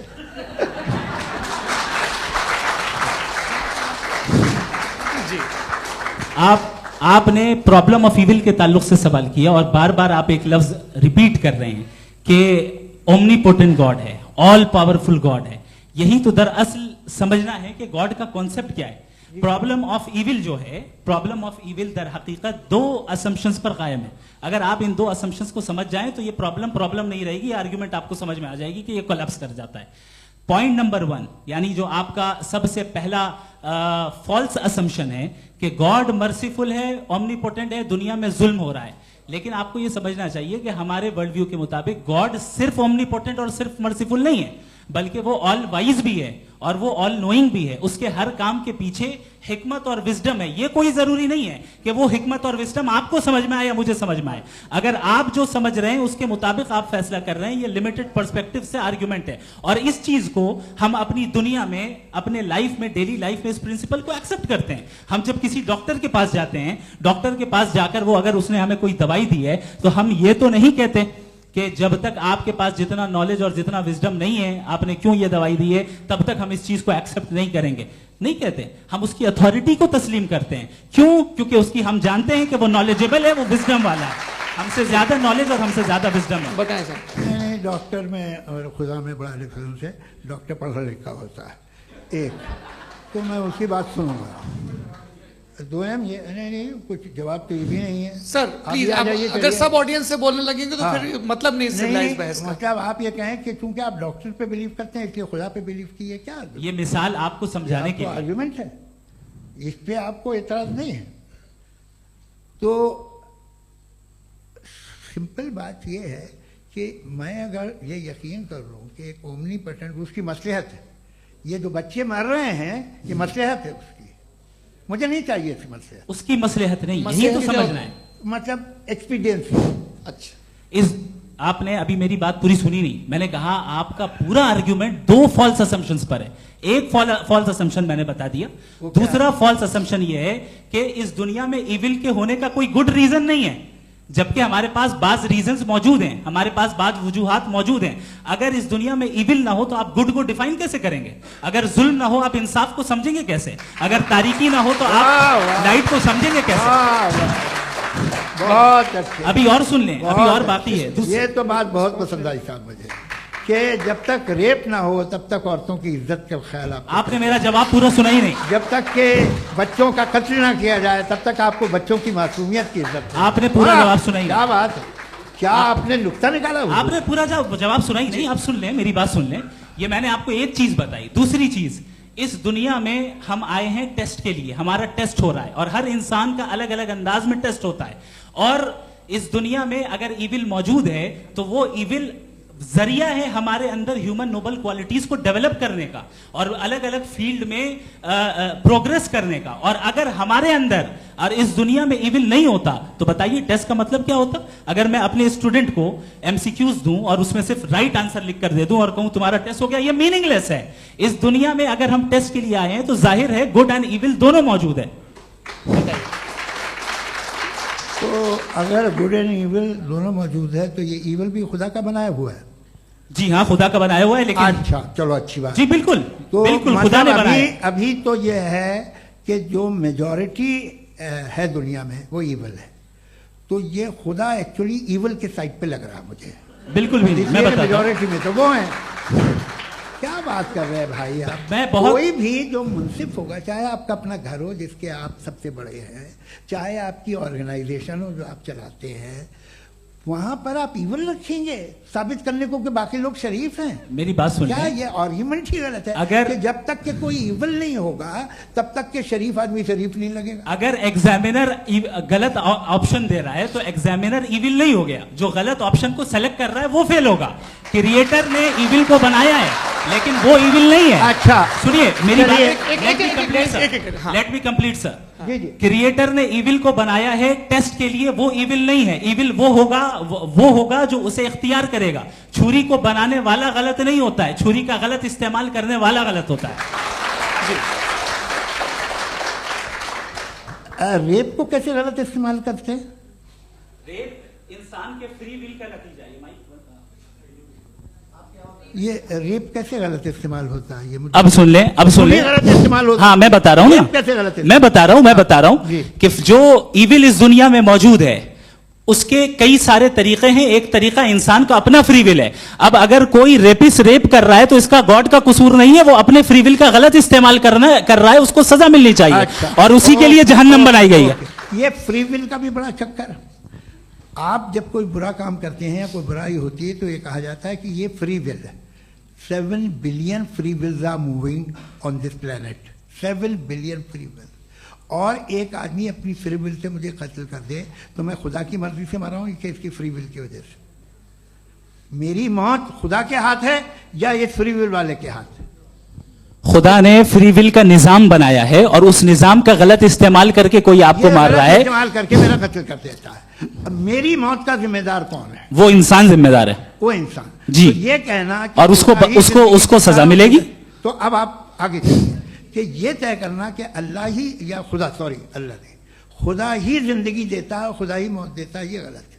बिल्कुल गलत नहीं है। हाँ, नहीं, निजाम उसी ने बनाया फ्री विल का। निजाम मौत और हयात का उसी ने बनाया। You are contradicting yourself. अभी आपने कहा कि एक आदमी ने फ्री विल से आपको मार दिया। इसमें उसे फ्री विल दी गई थी, उसने गलत इस्तेमाल किया। 7 billion free wills are moving on this planet और आप चाह रहे हैं कि मैं सिर्फ खुदा का ध्यान करूं। ये 7 बिलियन फ्री विल्स को मुझे लुक आफ्टर करना पड़ेगा कि नहीं? ये तो तबाहियां कर रही हैं और तबाहियां ज्यादा हो रही हैं। बिल्कुल। तो अगर आप बताएं अगर खुदा नहीं है फॉर एग्जाम्पल, हाँ। तो आप इविल को कैसे डिसाइड करेंगे? यानी how can you define evil objectively without God? देखिए, दुनिया में 2 तरह के जानवर हैं। एक जो अकेले रहते हैं जंगल में और एक जो ग्रुप्स में रहते हैं। ग्रुप में जो भी रहेगा, चाहे वो आपका फाउंडेशन हो, चाहे कोई क्लब हो, चाहे कोई पॉलिटिकल पार्टी हो, चाहे कोई यूनिट हो, उसमें आपको इंटरैक्ट करने के रूल बनाने पड़ेंगे। यानी लोग तय करेंगे। लोग तय करेंगे। अगर लोगों ने यह तय किया कि किसी का रेप करना सही है, आप जस्टिफाई करेंगे? नहीं, आपका फाउंडेशन तो ये हो गया ना कि लोग ही विल डिसाइड करेंगे। नहीं नहीं नहीं, अरे दुनिया में ऐसे ग्रुप्स हैं जो रेप को जायज मानते हैं सर्टेन हालात में। मैं डिटेल में नहीं जानूंगा, आप भी जानते हैं। ये जो आईसिस वाले थे, इन्होंने क्या किया था, तो उन्होंने क्या किया उसका खुदा से कोई ताल्लुक नहीं है सर। मैंने सिंपल सवाल किया कि इविल को आप डिफाइन करते कैसे हैं? आइए वापस आइए जी। आप साथ में तभी रह सकते हैं जब कुछ आप ऐसे उसूल डेवलप करें जिसमें हर एक का बेसिक तहफ़्फ़ुज़, हर एक का बेसिक राइट हो और हर एक को कोई आराम मिले। यही तरीक़ा है किसी भी ऑर्गेनाइजेशन जिसमें एक से ज़्यादा लोग हैं और वो ऐसे चलती है ज़िंदगी। उसमें अगर आप गड़बड़ करेंगे तो तबाही होगी, नुकसान होगा, बर्बादियाँ आएंगी। और अगर उसमें आप घर ले लीजिए ना, एक हस्बैंड है, एक वाइफ है, बच्चे हैं, वालदा भी हैं, 2 बहनें भी हैं, एक भाई भी है। अब इसमें कोई निज़ाम आपको चाहिए साथ में रहने का और एक दूसरे पे भरोसा रहे, एक दूसरे के बहीख्वाह हों, एक दूसरे की मदद करें, ऐसी जिंदगी। सर आपकी बात आ गई। आप ये कह रहे हैं कि लोग डिसाइड करेंगे क्या सही है क्या गलत है, यही है? मेजॉरिटी डिसाइड करेगी क्या सही है क्या गलत है? अरे भाई बिल्कुल। मेजॉरिटी अगर ये कहे कि नाजी जर्मनी के साथ जिस तरह मेजॉरिटी थी कि जेनोसाइड करना सही है, आप जस्टिफाई करेंगे?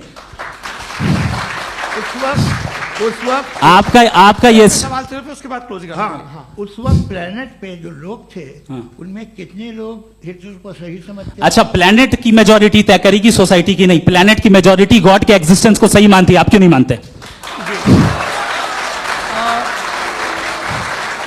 ये हेलो हेलो हेलो, ये क्रॉस क्वेश्चन का राउंड यहाँ पर समाप्त होता है।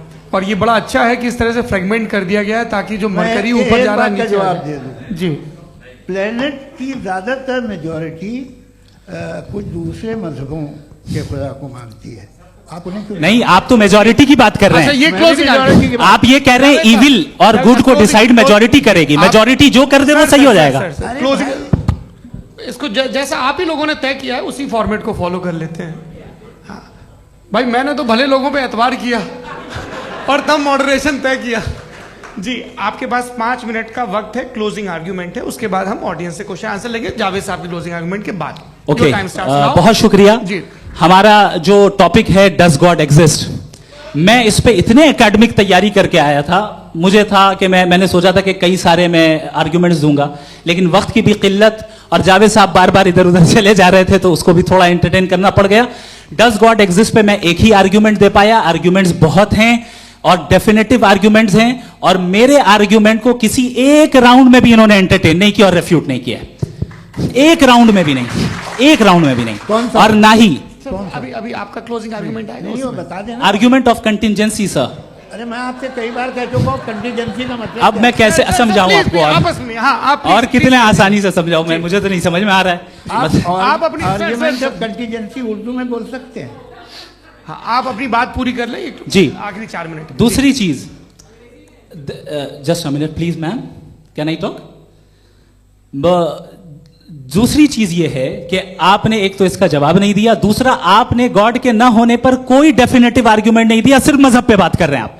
मजहब तो आज हमारा टॉपिक ही नहीं था, आज तो हमारा टॉपिक हो, आप मजहब से ले लेकर आईएस तक चले गए। भाई हमारा क्या ताल्लुक है उससे, वी कंडेम देम, और उसका गॉड से क्या ताल्लुक है? अगर कोई गलत काम कर रहा है, किसी ने किसी को कत्ल किया, किसी ने किसी का रेप किया, उसको सजा मिलनी चाहिए, और आपके पास कोई भी rational strong foundation of morality नहीं है।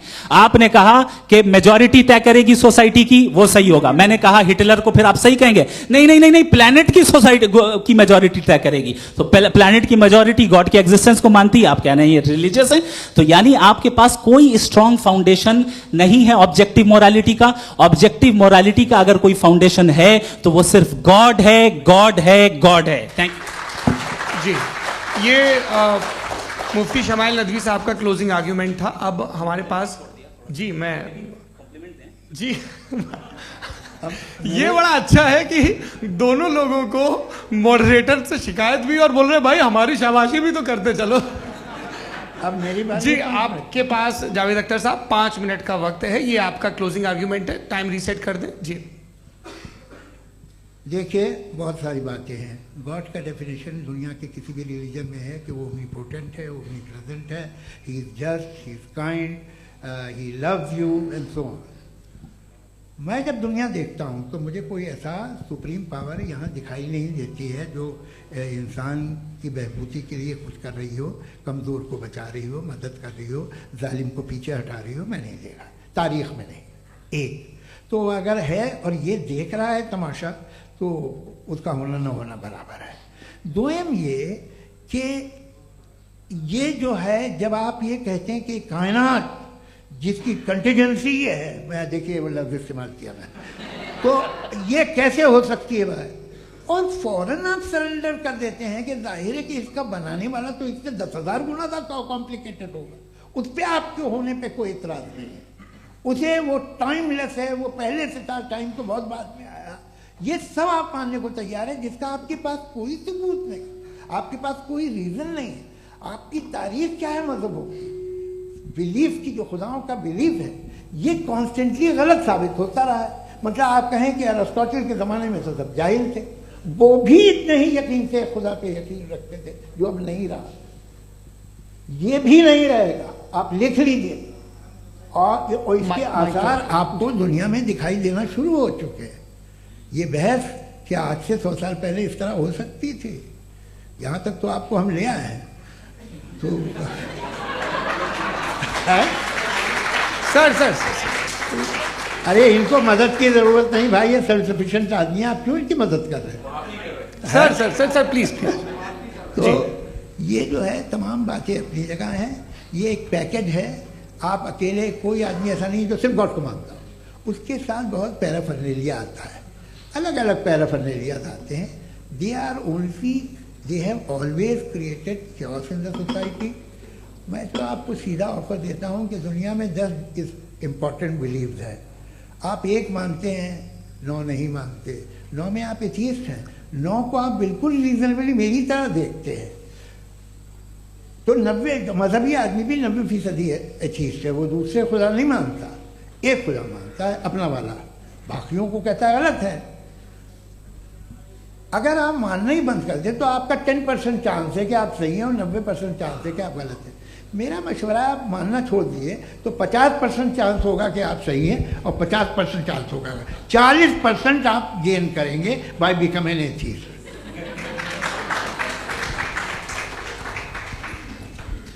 ये एक फरसूदा ख्याल है, ये ख़त्म हो रहा है। हो सकता है मेरी ज़िंदगी में ना हो, लेकिन ये हो जाएगा।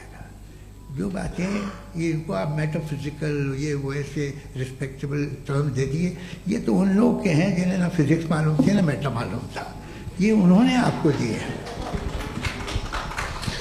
जी बहुत शुक्रिया आप दोनों लोगों का। और अब इस बातचीत का आखिरी राउंड शुरू होगा, डज गॉड एग्जिस्ट की ये बहस मुफ्ती शमाइल नदवी और जावेद अख्तर साहब के बीच। आप लोग अपने अपने हाथ ऊपर करेंगे, मैं यहाँ से तय करूँगा। और माइक हमारे पास है क्या? एक ही माइक है ऑडियंस के लिए? 2 माइक है, एक इस तरफ एक इस तरफ, ठीक है। तो जी सबसे पहले हमारी सहयोगी है मारिया शकील जी, पूछिए सवाल। थोड़ा सा रुकेंगे ताकि कैमरे का फ्रेम आप पर आ जाए, आपकी तो प्रैक्टिस है टीवी की। जी नदवी साहब, मैं खुदा को मानती हूँ, पहले मैं इसी प्रमाइस से शुरू कर रही हूँ और ये बता रही हूँ आपको, मैं मानती हूँ। लेकिन कुछ सवाल हैं जो जावेद साहब ने उठाया, उसका जवाब आपको देना चाहिए।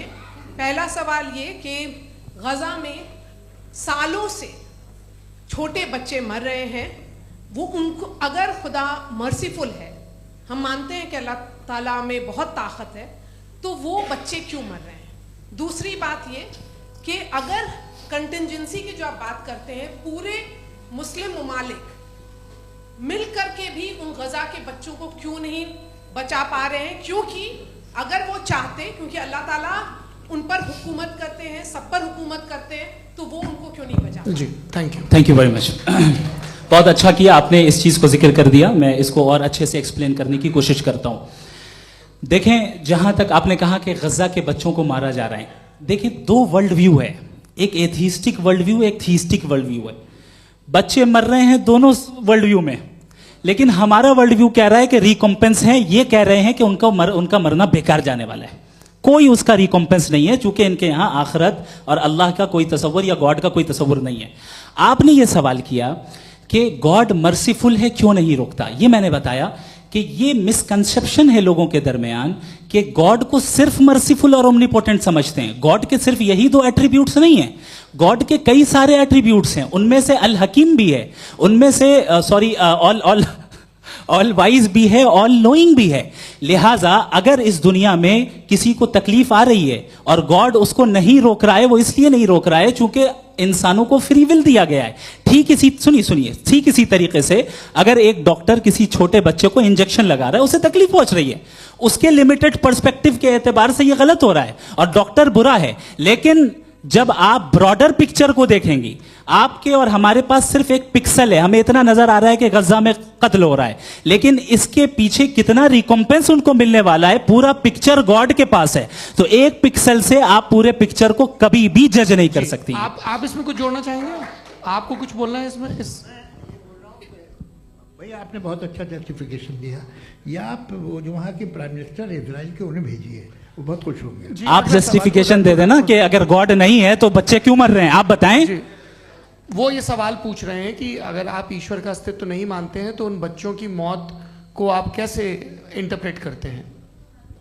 भाई ये दुनिया जो है, जो ताकतवर लोग होते हैं वो एक नाइंसाफी करते हैं। तो ये अच्छा काम है आपके नजदीक, तो नेचर नाइंसाफी पे मबनी है। अरे मेरे भाई, आप नेचर की कहाँ बात कर रहे हैं, तो इंसान की बात। तो फिर जब मैं इंसान की बात कर रहा था, आप नेचर की बात करने लग गए। क्रॉस एग्जामिनेशन नहीं। हाँ, अब आप मुझे बोलने नहीं देंगे तो अलग बात है, आप बोलिए, मैं मुझे कोई जल्दी नहीं। जी नहीं, ये क्रॉस एग्जामिनेशन मुझे बोल तो लेने दीजिए। जी बोलिए। क्या बात ये है कि ह्यूमन सोसाइटी तभी साथ में रह सकती है जब वो मोहब्बत से, एकता से, एक दूसरे के एहतराम करके रहे। इसके अलावा पॉसिबल नहीं है, अकेले तो इंसान रह नहीं सकता। वहाँ पर कुछ लोग हैं जो फाउल करते हैं, वो फाउल हमेशा से तारीख में होता आया है। आज ये हो रहा है, जो हो रहा है बहुत बुरा हो रहा है, बहुत जालिमाना है, बहुत जाबराना है। उसको आप कहें कि ये बच्चों को कॉम्पनसेशन मिल जाएगा या इसकी इंजेक्शन है, इंजेक्शन तो हेल्थ के लिए दिया जाता है। आप ये कह रहे हैं कि ये बच्चों की जो धज्जियाँ उड़ रही हैं ये इंजेक्शन है, ये टेस्ट है, ये टेस्ट है, और उस टेस्ट में उनको ऐसा रिकॉम्पेंस मिलेगा जो आपके तस्वुर के बाहर है। ये आप 3 बरस के बच्चे को बारूद से उड़ा के टेस्ट ले रहे हैं? वाह! वो नहीं ले रहा है, खुदा नहीं उड़ा रहा है, इजराइल उड़ा रहा है। जी, ये तो उसको कंडेम अगला सवाल लेते हैं। अगला सवाल लेते हैं प्रोफेसर पुरुषोत्तम अग्रवाल। मुफ्ती साहब, एक निवेदन आपसे है कि कम से कम थोड़ा सा माइक क्लोज एक रिलीजियस और फिलोसफिकल कर मैम प्लीज। एक रिलीजियस और फिलोसफिकल ट्रेडिशन है जो ब्रह्मांड को यानी यूनिवर्स को ही अंतिम मानती है।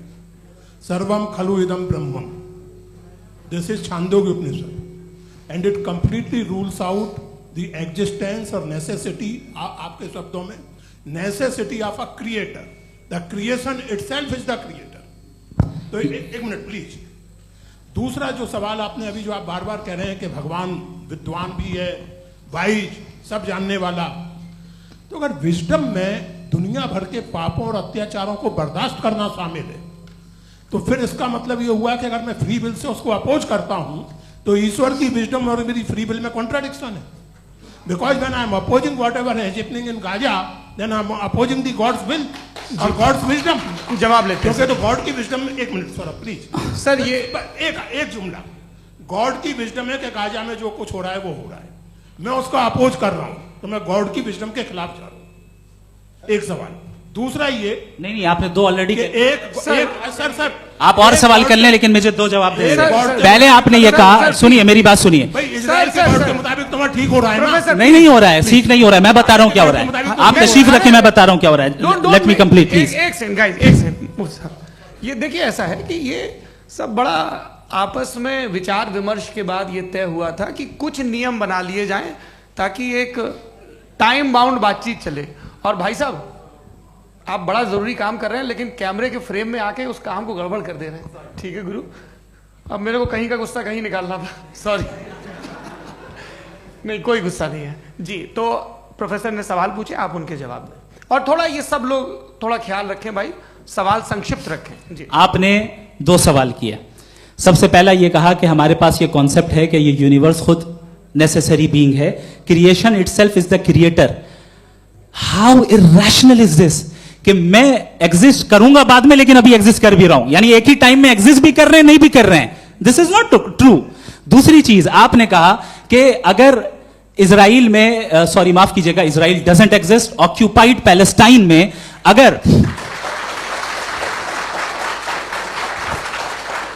अगर ऑक्यूपाइड पैलेस्टाइन में बच्चों को मारा जा रहा है फ्री विल की वजह से और गॉड नहीं रोक रहा, ये कॉन्ट्रडिक्शन है। ये बताइए कि एक एग्जाम में एक बच्चा गलत आंसर लिख रहा है, सुनिए, एग्जामिनर चाहे तो रोक सकता है, क्यों नहीं रोक रहा है? ये कॉन्ट्रडिक्शन है, ये कॉन्ट्रडिक्शन नहीं है। माइक नहीं सर, ये आपस में ये क्या आपका सवाल? माइक दीजिए। फ्री विल दिया गया है टेस्ट के लिए, अकाउंटेबिलिटी के लिए। अगर फ्री विल नहीं होता तो आप कहते हमें रोबोट बना दिया गया। नॉट मिसरिप्रेजेंट माय पोजीशन, आपकी जो भी पोजीशन, मैं अपनी फ्री विल के नाते, अपने ह्यूमन विजडम के नाते गाजा में हो रही अत्याचार का विरोध करता हूं। बिल्कुल करना चाहिए। आपके हिसाब से मैं गॉड की विजडम का विरोध कर रहा हूं? बिल्कुल नहीं, जो हो रहा है गॉड, बिल्कुल भी नहीं, बिल्कुल भी नहीं।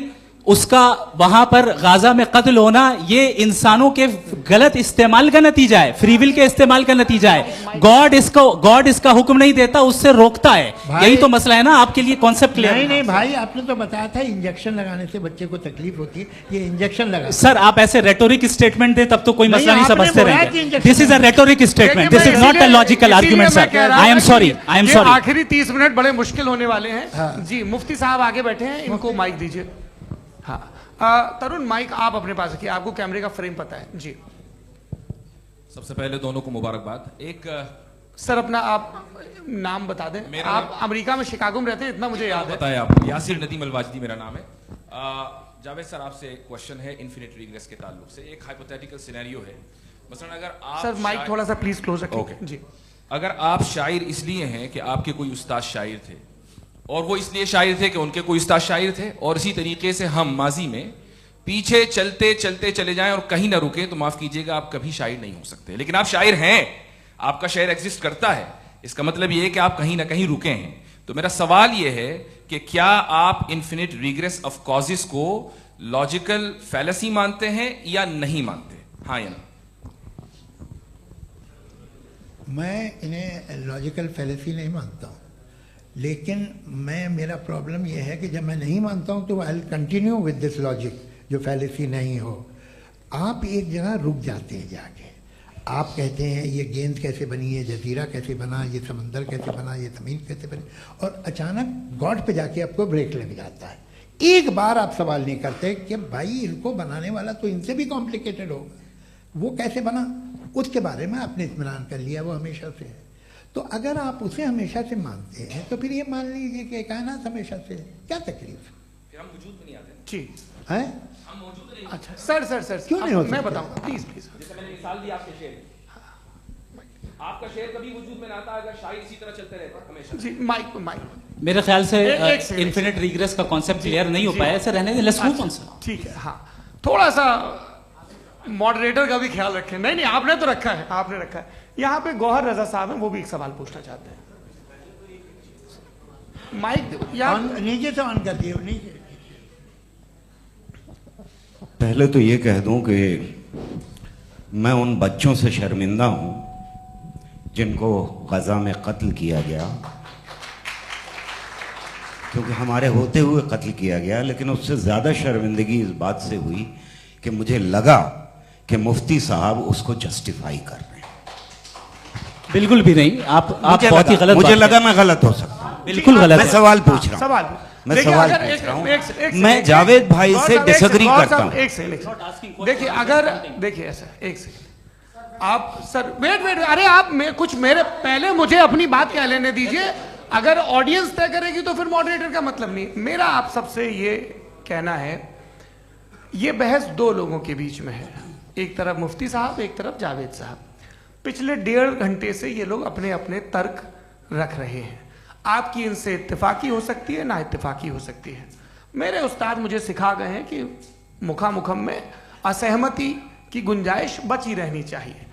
अगर मैं आपकी बहुत इज्जत करता हूं गौहर साहब, आपने जो कमाल की किताबें लिखी, साइंटिफिक टेम्परामेंट, लेकिन मेरी ये गुजारिश है आप सबसे कि यदि आप इन लोगों ने जो बोला उन पर टिप्पणियां करेंगे तो ना वक्त की पाबंदी रहेगी, ना वो अनुशासन।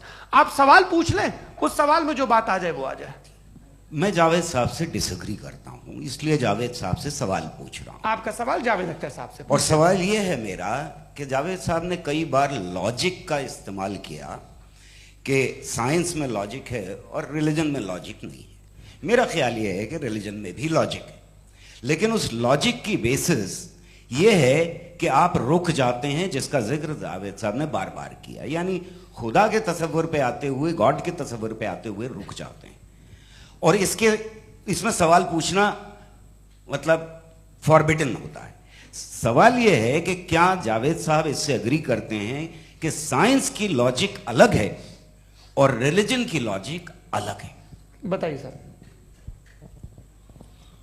देखिए, 3 चीज़ें हैं, साइंस है, एक है मंतिक है, इस्तिदलाल है, और एक जो है कुछ भी नहीं है, फेथ है, अकीदा है। मैं अकीदे की लॉजिक का कायल नहीं हूँ। मुझे आप इस्तिदलाल से, लॉजिक से, रीज़न से समझाइए, मैं मानने को तैयार हूँ, मेरा क्या नुकसान होगा। लेकिन ये कि अकीदे पे मैं नहीं जा सकता हूँ। अकीदे का मतलब है कि तुम ये मान लो, सवाल ना करो, ये नहीं। आप सारी बातें करके, बड़ी साइंटिफिक बातें करके एक जगह जाके खुदा के हुदूद पे रुक जाते हैं, सरेंडर कर देते हैं। मैं सरेंडर करने को तैयार नहीं। दैट्स ऑल जी। ये आगे सर बैठे हुए हैं, इनको माइक दीजिए। भाई। वो आप पूछना चाह रहे थे ना भाई? हाँ नहीं मैं थैंक यू जी। आपका नाम? आसिम इफ्तिखार। आसिम जी, पूछिए। सर जावेद सर से सवाल है कि आपने अपने क्लोजिंग माइक थोड़ा करीब है। अपने क्लोजिंग स्टेटमेंट में बात कही थी कि मज़हब का जो फ्यूचर है वो ज़्यादा दिन नहीं जाने वाला है, लेकिन मैं देख पा रहा हूँ कि जो ऑक्सफोर्ड यूनिवर्सिटी की एक स्टडी है 2011 में हुई है, जिसके 50 एकेडमिशियंस ने इसको अंजाम दिया था, उसमें वो ये कहते हैं कि जो फेथ इन गॉड है वो इनबिल्ट है ह्यूमन नेचर के अंदर, जिसको हम कहते हैं फितरत के अंदर शामिल है वो।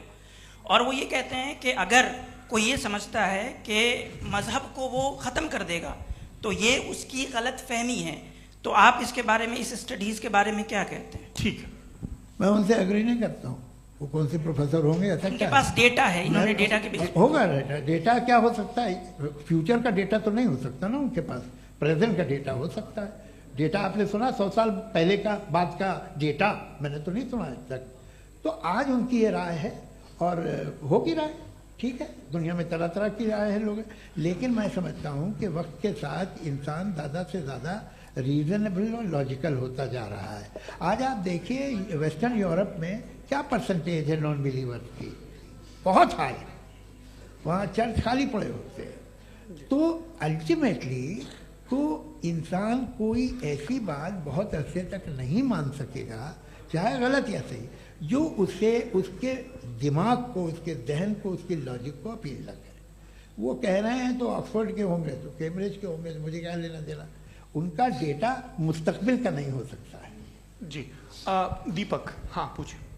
मैं आऊँगा अभी, पीछे की साइड भी आऊँगा, माइक वहीं भेजूंगा 2-3 साल के लिए। जी जावेद साहब आपसे सवाल है। नमस्ते। अरे भाई सर, अगर आप ही लोग तय करना है तो फिर 200 लोग तय कर लें। नहीं sir, please don't do this sir. Sir everybody has a right sir, but we can only take selected questions. No sir, ये यंग लोग भी हैं तो इनकी ये अब उतने यंग, भाई आप यंग हैं कि नहीं है? वो कह रहे हैं वो भी यंग हैं साहब, आप उनकी नौजवानी पर दावा उनको ही करने थे। हाँ मुफ्ती साहब आप यंग, हाँ पूछे। अरे भैया सर मेरा सवाल ये है, कुछ इनसे भी तो पूछो। जी नहीं बस आपसे एक सवाल है। जैसे थीस्टों के पास अपने जो ईश्वर को मानते हैं उनके पास अपने सोशल गेट टुगेदर्स हैं, 5 रोज़ा क्रिसमस आने वाला है, होली है, दिवाली है, ईद है। एथिस्ट क्या ऑफर कर रहे हैं? मतलब मैं इनकी दुकान से बोलूं मैं आना चाहता हूं उस तरफ, पर मैं अट्रैक्ट नहीं हो पा रहा हूं। मैं सोशल गेट टुगेदर्स क्या है आपके पास? वो ये कह रहे हैं कि जो धार्मिक लोग हैं, अलग अलग धर्म के लोग, उनके उत्सव त्योहार कॉन्ग्रेगेशन बहुत हैं। अब आपको मैं एक सुनाता हूँ, यहाँ हिस्टोरियन भी बैठे हैं। मृदुला जी आप बताइएगा सही है कि नहीं। ये एक कॉन्स्टेंटाइन, एक ग्रीक रोमन बादशाह था जो क्रिश्चियनिटी आने के 400 साल बाद उसने डिसाइड किया कि मैं क्रिश्चियन हो जाऊंगा, मेरी पूरी स्टेट कैंसिल हो जाएगी। उस ज़माने में ऐसे ही होता था, राजा जो धर्म इख्तियार करता था वो जनता भी कर लेती थी, इसलिए कि वो हो गया था बैंकक्रप्ट। और उसे जो मेडिटेरियन कोस्ट के रिच क्रिश्चियन वो थे मर्चेंट, उससे पैसा चाहिए था। तो उसने कहा यार क्रिश्चियन हो जाओ। तो उसने अपने वजीर से कहा कि भाई ये हिस्ट्री है कि अब हम लोग क्रिश्चियन हो जाते हैं। पहले सर हो जाएंगे, कोई प्रॉब्लम नहीं है, लेकिन एक प्रॉब्लम ये है कि 17 दिसंबर से 25 दिसंबर तक जो पेगन फेस्टिवल होता, जो पेगन जो फेस्टिवल होता है वो बंद हो जाएगा, इसलिए कि हम क्रिश्चियन हो गए तो होगा नहीं। तो वो बच्चों को बहुत बुरा लगेगा, पब्लिक को बहुत इंजॉय करते हैं, खासतौर से 25 को मेन डे। उसने कहा हाँ ये तो सही कह रहे हो, ये जीसस क्राइस्ट की पैदाइश कब थी? कहते साहब वो अप्रैल में थी। नहीं कट करो, वो 25 दिसंबर को है। यह हकीकत है जी। और 400 साल बाद क्रिश्चियनिटी के अप्रैल से दिसंबर ले आए, और इसलिए कि यहाँ पेगन फेस्टिवल होता था। अब मनाते हैं आप आराम से। ये जो सारे फेस्टिवल हैं ये रिलीजन से, हर एक को एक इंटरटेनमेंट डिपार्टमेंट चाहिए होता है अपनी कंपनी चलाने के लिए। तो ये रिलीजन ने, ये सेकुलर त्योहार थे जिन्हें रिलीजन्स ने ले लिया है। ये मौसम के थे, फसलों के थे, किसानों के थे, उसको आपने लेके रिलीजियस रंग दे दिया। ये कोई रिलीजन से थोड़ी आए आप। अच्छा हमें देखिए, हम तो मुल्द हैं, हम ईद मनाते हैं, हम दिवाली मनाते हैं, हम होली मनाते हैं, हम क्रिसमस मनाते हैं। बम्बई की फिल्म इंडस्ट्री की सबसे बड़ी होली हमारे घर में होती है, सबसे बड़ी ईद हमारे घर में होती है। वो हमारी सोशल वो है, हमारा हेरिटेज है। ऐसा थोड़ी है कि we will throw the baby along with the water. ये तो अच्छी चीज़ है, इन्हें रखो, जो बेकार है फेंक दो।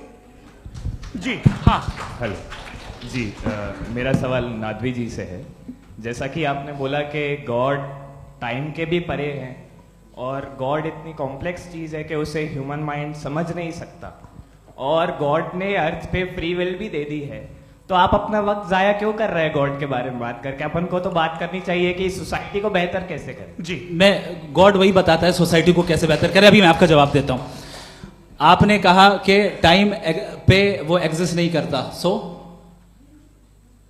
नहीं, मेरा सवाल ये है कि जैसा आपने बोला कि गॉड बहुत ही कॉम्प्लेक्स चीज है। मैंने कहा ही नहीं कि कॉम्प्लेक्स है, तो आपके अल्फाज हैं। कॉम्प्लेक्स का लफ्ज गॉड के लिए सुइटेबल नहीं है। क्यों? क्योंकि कॉम्प्लेक्स वो चीजें होती हैं जो ऑब्जेक्ट हो। God is not an object जिसको आप इंस्ट्रूमेंट के जरिए लेबोरेटरी में जाके टेस्ट करें, oh it's very complex. No, वो कोई कार का इंजन नहीं है। वो फिलोसॉफिकली नेसेसरी बीइंग ऐसी बीइंग है जो सिंपल बीइंग है। हाँ, आप उसको मुकम्मल तौर पे उसकी तमाम हिकमतों को जान ले और हर चीज को जान ले, ये पॉसिबल नहीं है, क्योंकि वो ऑल वाइज है, आप ऑल वाइज नहीं है, और वो खुदा है, वो आपको सारी चीजें बता दे, ये जरूरी नहीं। मेरा सवाल ये नहीं था, मेरा सवाल ये था कि जब गॉड इतना परे है इस दुनिया से कि उसने अर्थ पे फ्री विल भी दी है, हम सब ह्यूमंस की फ्री विल है, और जो सोसाइटी में हो रहा है वो अपन लोग डिसाइड करेंगे, तो अपन लोग डिसाइड नहीं करेंगे ना, अपन लोग डिसाइड नहीं करेंगे।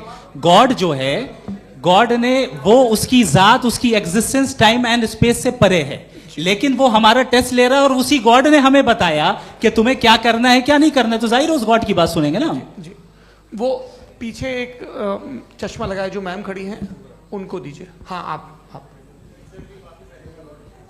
जी जी बिल्कुल आएंगे। देखिए मैं कोशिश कर रहा हूँ सब तरफ जाने की। हाँ, उनको दीजिए माइक। जी,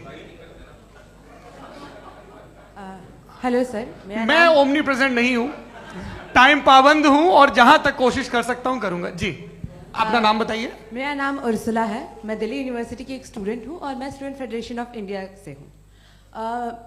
मेरा सवाल मुफ्ती जी से है कि इस हॉल के इस कमरे में बैठ के हम लोग रेप की मोरालिटी के बारे में फिलोसफिकली बात तो कर सकते हैं, बट असलियत ये है कि रोजमर्रा की जिंदगी में औरतें रेप के थ्रू गुजरती हैं, और हम लोग सिर्फ नंबर्स पे इस तरह नहीं देख सकते, क्योंकि कितनी औरतें हैं इन कंट्रीज में जहां पे आप बता रहे हैं कि केसेस कम हैं, जिनका एक्सेस है कि वो जाके केस फाइल कर सकें।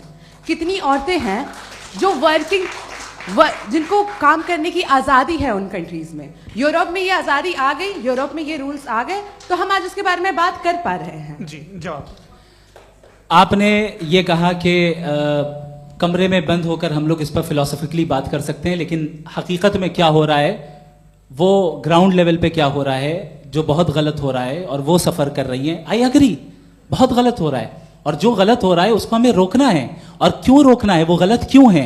हमारे पास इसका ऑब्जेक्टिव फाउंडेशन है, इनके पास उसका ऑब्जेक्टिव फाउंडेशन नहीं है। मैं ये कहना चाह रहा हूं कि जहां पे भी जुल्म हो रहा है, जहां पे भी औरत पे जुल्म हो रहा है, या उसकी इज्जत लूटी जा रही है, या उसे तकलीफ पहुंचाई जा रही है, और सिर्फ औरत नहीं, किसी इंसान के ऊपर भी जुल्म हो रहा है, तो उसके खिलाफ खड़ा होना, ये मोरालिटी हमारे पास गॉड के पास से आई है। वरना जावेद साहब तो कह रहे हैं कि जो है मेजॉरिटी डिसाइड करेगी, तो मेजॉरिटी तो कभी भी बदल सकती है। क्या आप हाँ। ये थोड़ी सी आपको गलतफहमी है। मैं अगर मेरे जुमले से ये मदना निकला या मैंने कहा, तो ये जुमला मैं वापस लेता हूँ, ये मेरा मतलब ही नहीं था कि मेजॉरिटी डिसाइड करेगी। मेजॉरिटी डिसाइड करे तो दुनिया में बड़ी, वैसे आपने कहा था ये जुमला। अच्छा, हो सकता है, मैं मान रहा हूँ, बाद में रिकैप कर लेंगे। अरे एक सेकंड, मैं अपनी एक्सप्लेनेशन दे रहा हूँ। मुनासिब बात यह है कि हम सब के सब दिल में जानते हैं कि क्या अच्छा है क्या बुरा है, हमें पता है अच्छी तरह से। जो लोग बुरे काम करते हैं उन्हें भी मालूम अच्छा क्या है। यही तो सवाल था हजरत कि फिर ये मोरालिटी आई कहां से? Cross examination. हाँ जी, हाँ, मोरालिटी साथ रहने की डिजायर से आई है। यानी साथ रहकर जो कुछ कह दे, जो कुछ कर दे, वो हो जाएगा? नहीं नहीं, तो आप कायदे से रह ही कर सकते हैं जब तक लोगों में मोरालिटी हो, वरना क्यास हो जाएगा। ये आपको कैसे पता? जी, हमने देखा ना, जहां मोरालिटी का क्यास हो गया, हम देखते हैं। कहां पे देखते भाई? तो दुनिया में आप जो कह रहे हैं, आप कहीं पे अगर गलत हो रहा है इस बहस तो के उसको बाद आप देखिए, आप एपिस्टेमोलॉजी की बात कर रहे हैं, मैं ऑन्टोलॉजी की बात कर रहा हूं। मैं इस बहस के बाद आप दोनों लोगों को चाय पे होस्ट करूंगा, वहां पे क्रॉस एग्जामिनेशन कर लीजिएगा। अभी ऑडियंस का हक मार रहे हैं आप लोग भाई, सर जस्ट लोग हैं आप लोग। और ये भाई ये हाँ, उधर आएंगे, जी सर आएंगे। अच्छा सर, मेरा नाम लईकुर रहमान है और मैं अलीगढ़ मुस्लिम यूनिवर्सिटी का स्टूडेंट हूँ, और जहाँ तक मुझे पता है कि sir you are also product of Aligarh Muslim University. मैं भी उसी चमन का बुलबुल। हाँ सर, तो बहुत खुशी हुई मुझे जान करके कि मैं आपसे मिलूंगा। सवाल सर, मेरा सवाल यह है, सर सैयद अलैहि रहमा का नज़रिया यह था कि खुदा के वजूद को अक़ल के दायरे में रह करके तलाश करना, न कि पूरी तौर से उसका इनकार कर देना। Sir, how will you define it? नहीं, तो ये तो आप इन्हें बताइए। ये सवाल आपसे, खुदा का वजूद साबित कर रहे हैं तो सर आपने इनकार कर रखा है, इस वजह से मेरा क्वेश्चन उन्होंने यही सर, एक सेकंड, सर सैयद ने यही कहा ना कि अक्ल से आप खुदा के वजूद को साबित नहीं कर सकते, यही कहा ना भाई। वो उन्होंने कहा कर सकते हैं और वो कर दिया गया आज। वो फोन दो। तलाश करना या साबित करना अक्ल से नहीं हो सकता। अरे सवाल तो सुन लीजिए जी। अक्ल से नहीं हो सकता है, यही कहा ना आपने। अक्ल से हो सकता है। अरे वो यही कह रहे हैं भाई, आप बता रहे हो सकता है, वो तो कुछ और। आप अगर सर देखो नौजवान फोन ले लो, वो इतनी कमाल की यूनिवर्सिटी है। अरे भाई दे दो ना जरा, एक मिनट दे दो भाई, मेरी बात सुनो, माइक पे बोलो ताकि जो लाखों लोग देख रहे हैं। माइक दे दो ना। अरे देंगे ना माइक, तुम ठहरो तो। हाँ सर, मेरा सवाल ये था कि सर सैयद अलैहि रहमा का एक नजरिया था अपना कि खुदा का जो वजूद है उसको अकल के दायरे में रह करके तलाश करना है, न कि पूरे तौर से इनकार कर देना है। ये उनका कॉन्सेप्ट था। लेकिन मेरा सवाल ये है कि आप इसको कैसे डिफाइन करते हैं, एक्सप्लेन कैसे करेंगे, मैं आपसे जानना चाहता हूँ, क्योंकि you are the product of Aligarh Muslim University. मुझे अकल के दायरे में रखे मैंने बहुत तलाश की, मुझे मिला नहीं। हाँ ये इधर वो चश्मा लगाए जो, हाँ उनको दे दीजिए। जी जी फटाफट पूछिए, बस 5 मिनट है, 5 मिनट में खत्म हो रहा है। हाँ अस्सलाम वालेकुम मुफ्ती साहब। एंड मेरा सवाल जावेद अख्तर साहब से। क्या नाम है आपका? अरे भैया सब मुझे पूछ रहे हो। हाँ, फैज पूछिए फैज साहब। तो मेरा सवाल ये है कि अभी जो एथियस्ट है वो problem of evil argument use कर रहे हैं अगेंस्ट मुस्लिम्स, राइट? कि इस दुनिया में इतना सारा इविल है और अगेंस्ट मुस्लिम तो यहाँ अगेंस्ट थियस्ट। हाँ थोड़ा सा करेक्ट कर लीजिए भाई, पूरी मशक्कत इसी बात की थी कि किसी एक मजहब पे बात न टिके। जी, तो बेसिकली ये आर्ग्यूमेंट ऐसा है कि इस दुनिया में इतना ज्यादा ईवल एग्जिस्ट करता है और अगर एक ऑल गुड गॉड है तो वो रोकता क्यों नहीं है? लेकिन इस सवाल में एक हिडन अजम्पशन ये है कि इस दुनिया में ईवल एग्जिस्ट करता है। अब एथियस्ट ये कैसे ऑन्टोलॉजिकली प्रूव कर सकते हैं कि इस दुनिया में ईवल एग्जिस्ट करता है? मैं आपको बताता हूँ, थोड़ा सा समझा। नहीं सर, हम लोग इनको सुनिए। नहीं please don't do that. I want to explain ontologically. नहीं हम समझ गए सर, इनको अब जवाब देने दीजिए। अच्छा सवाल पूछ लो। मैं अभी तक क्या था वो मैं थोड़ा सा ऐड ऑन कर लेता हूँ। तुम गुरु, तो हम जब इसका राउंड 13 करेंगे ना तब तुमको स्टेज पे बिठाएंगे। जी तो हाँ जल्दी से।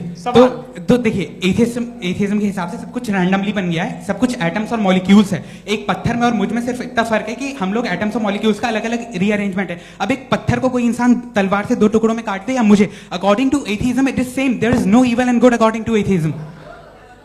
जी अच्छा, फैज साहब का सवाल ये है कि हाँ कोशिश भी करते तो इससे गलत सवाल नहीं कर पाते।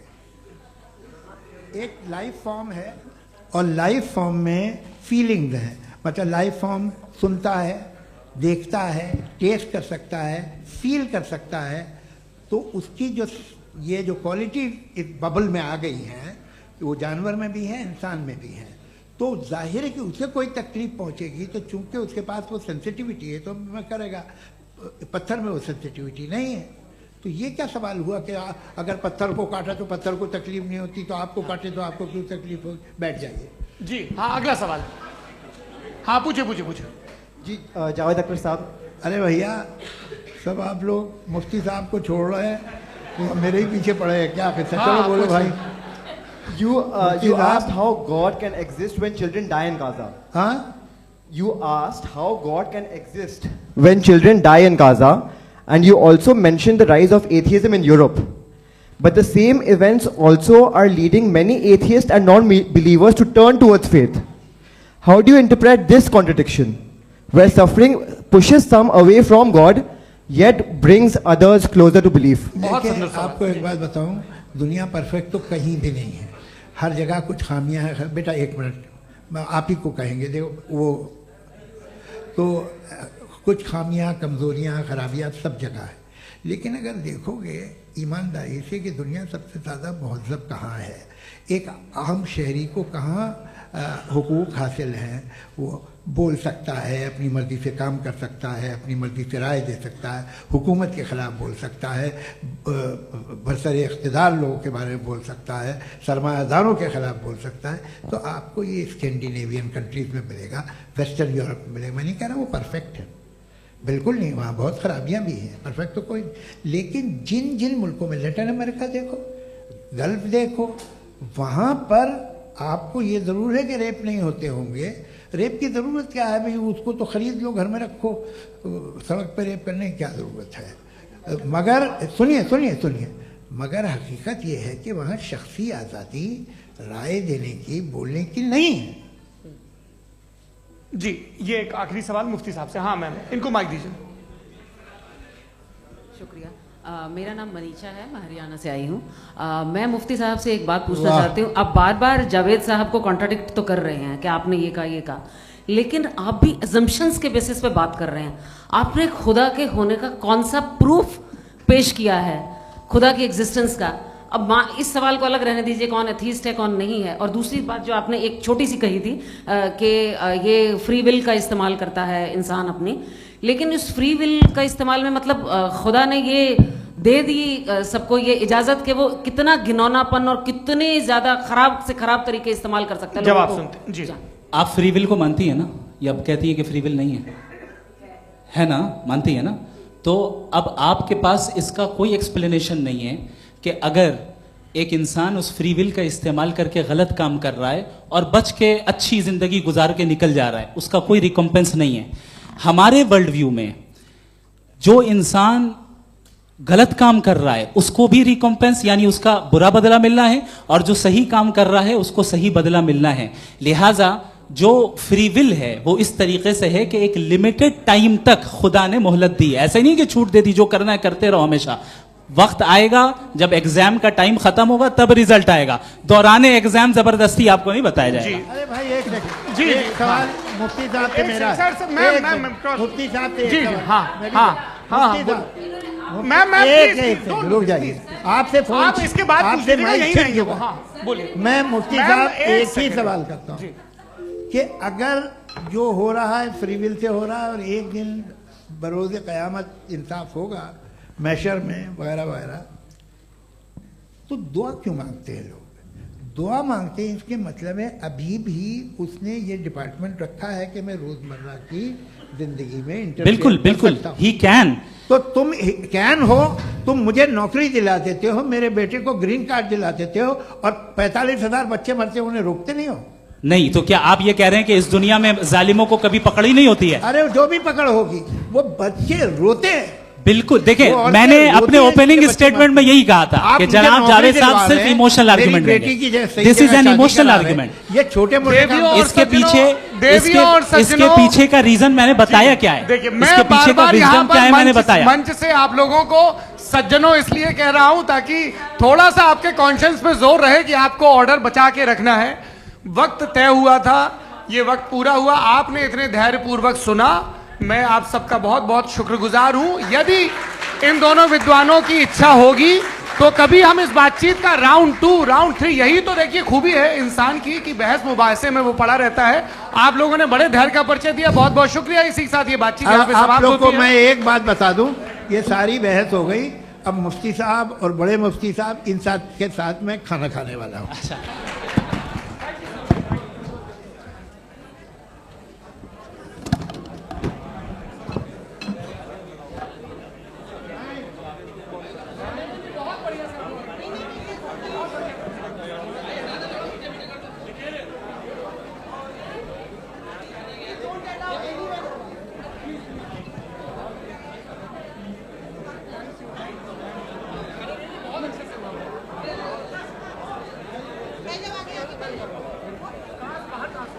यहाँ से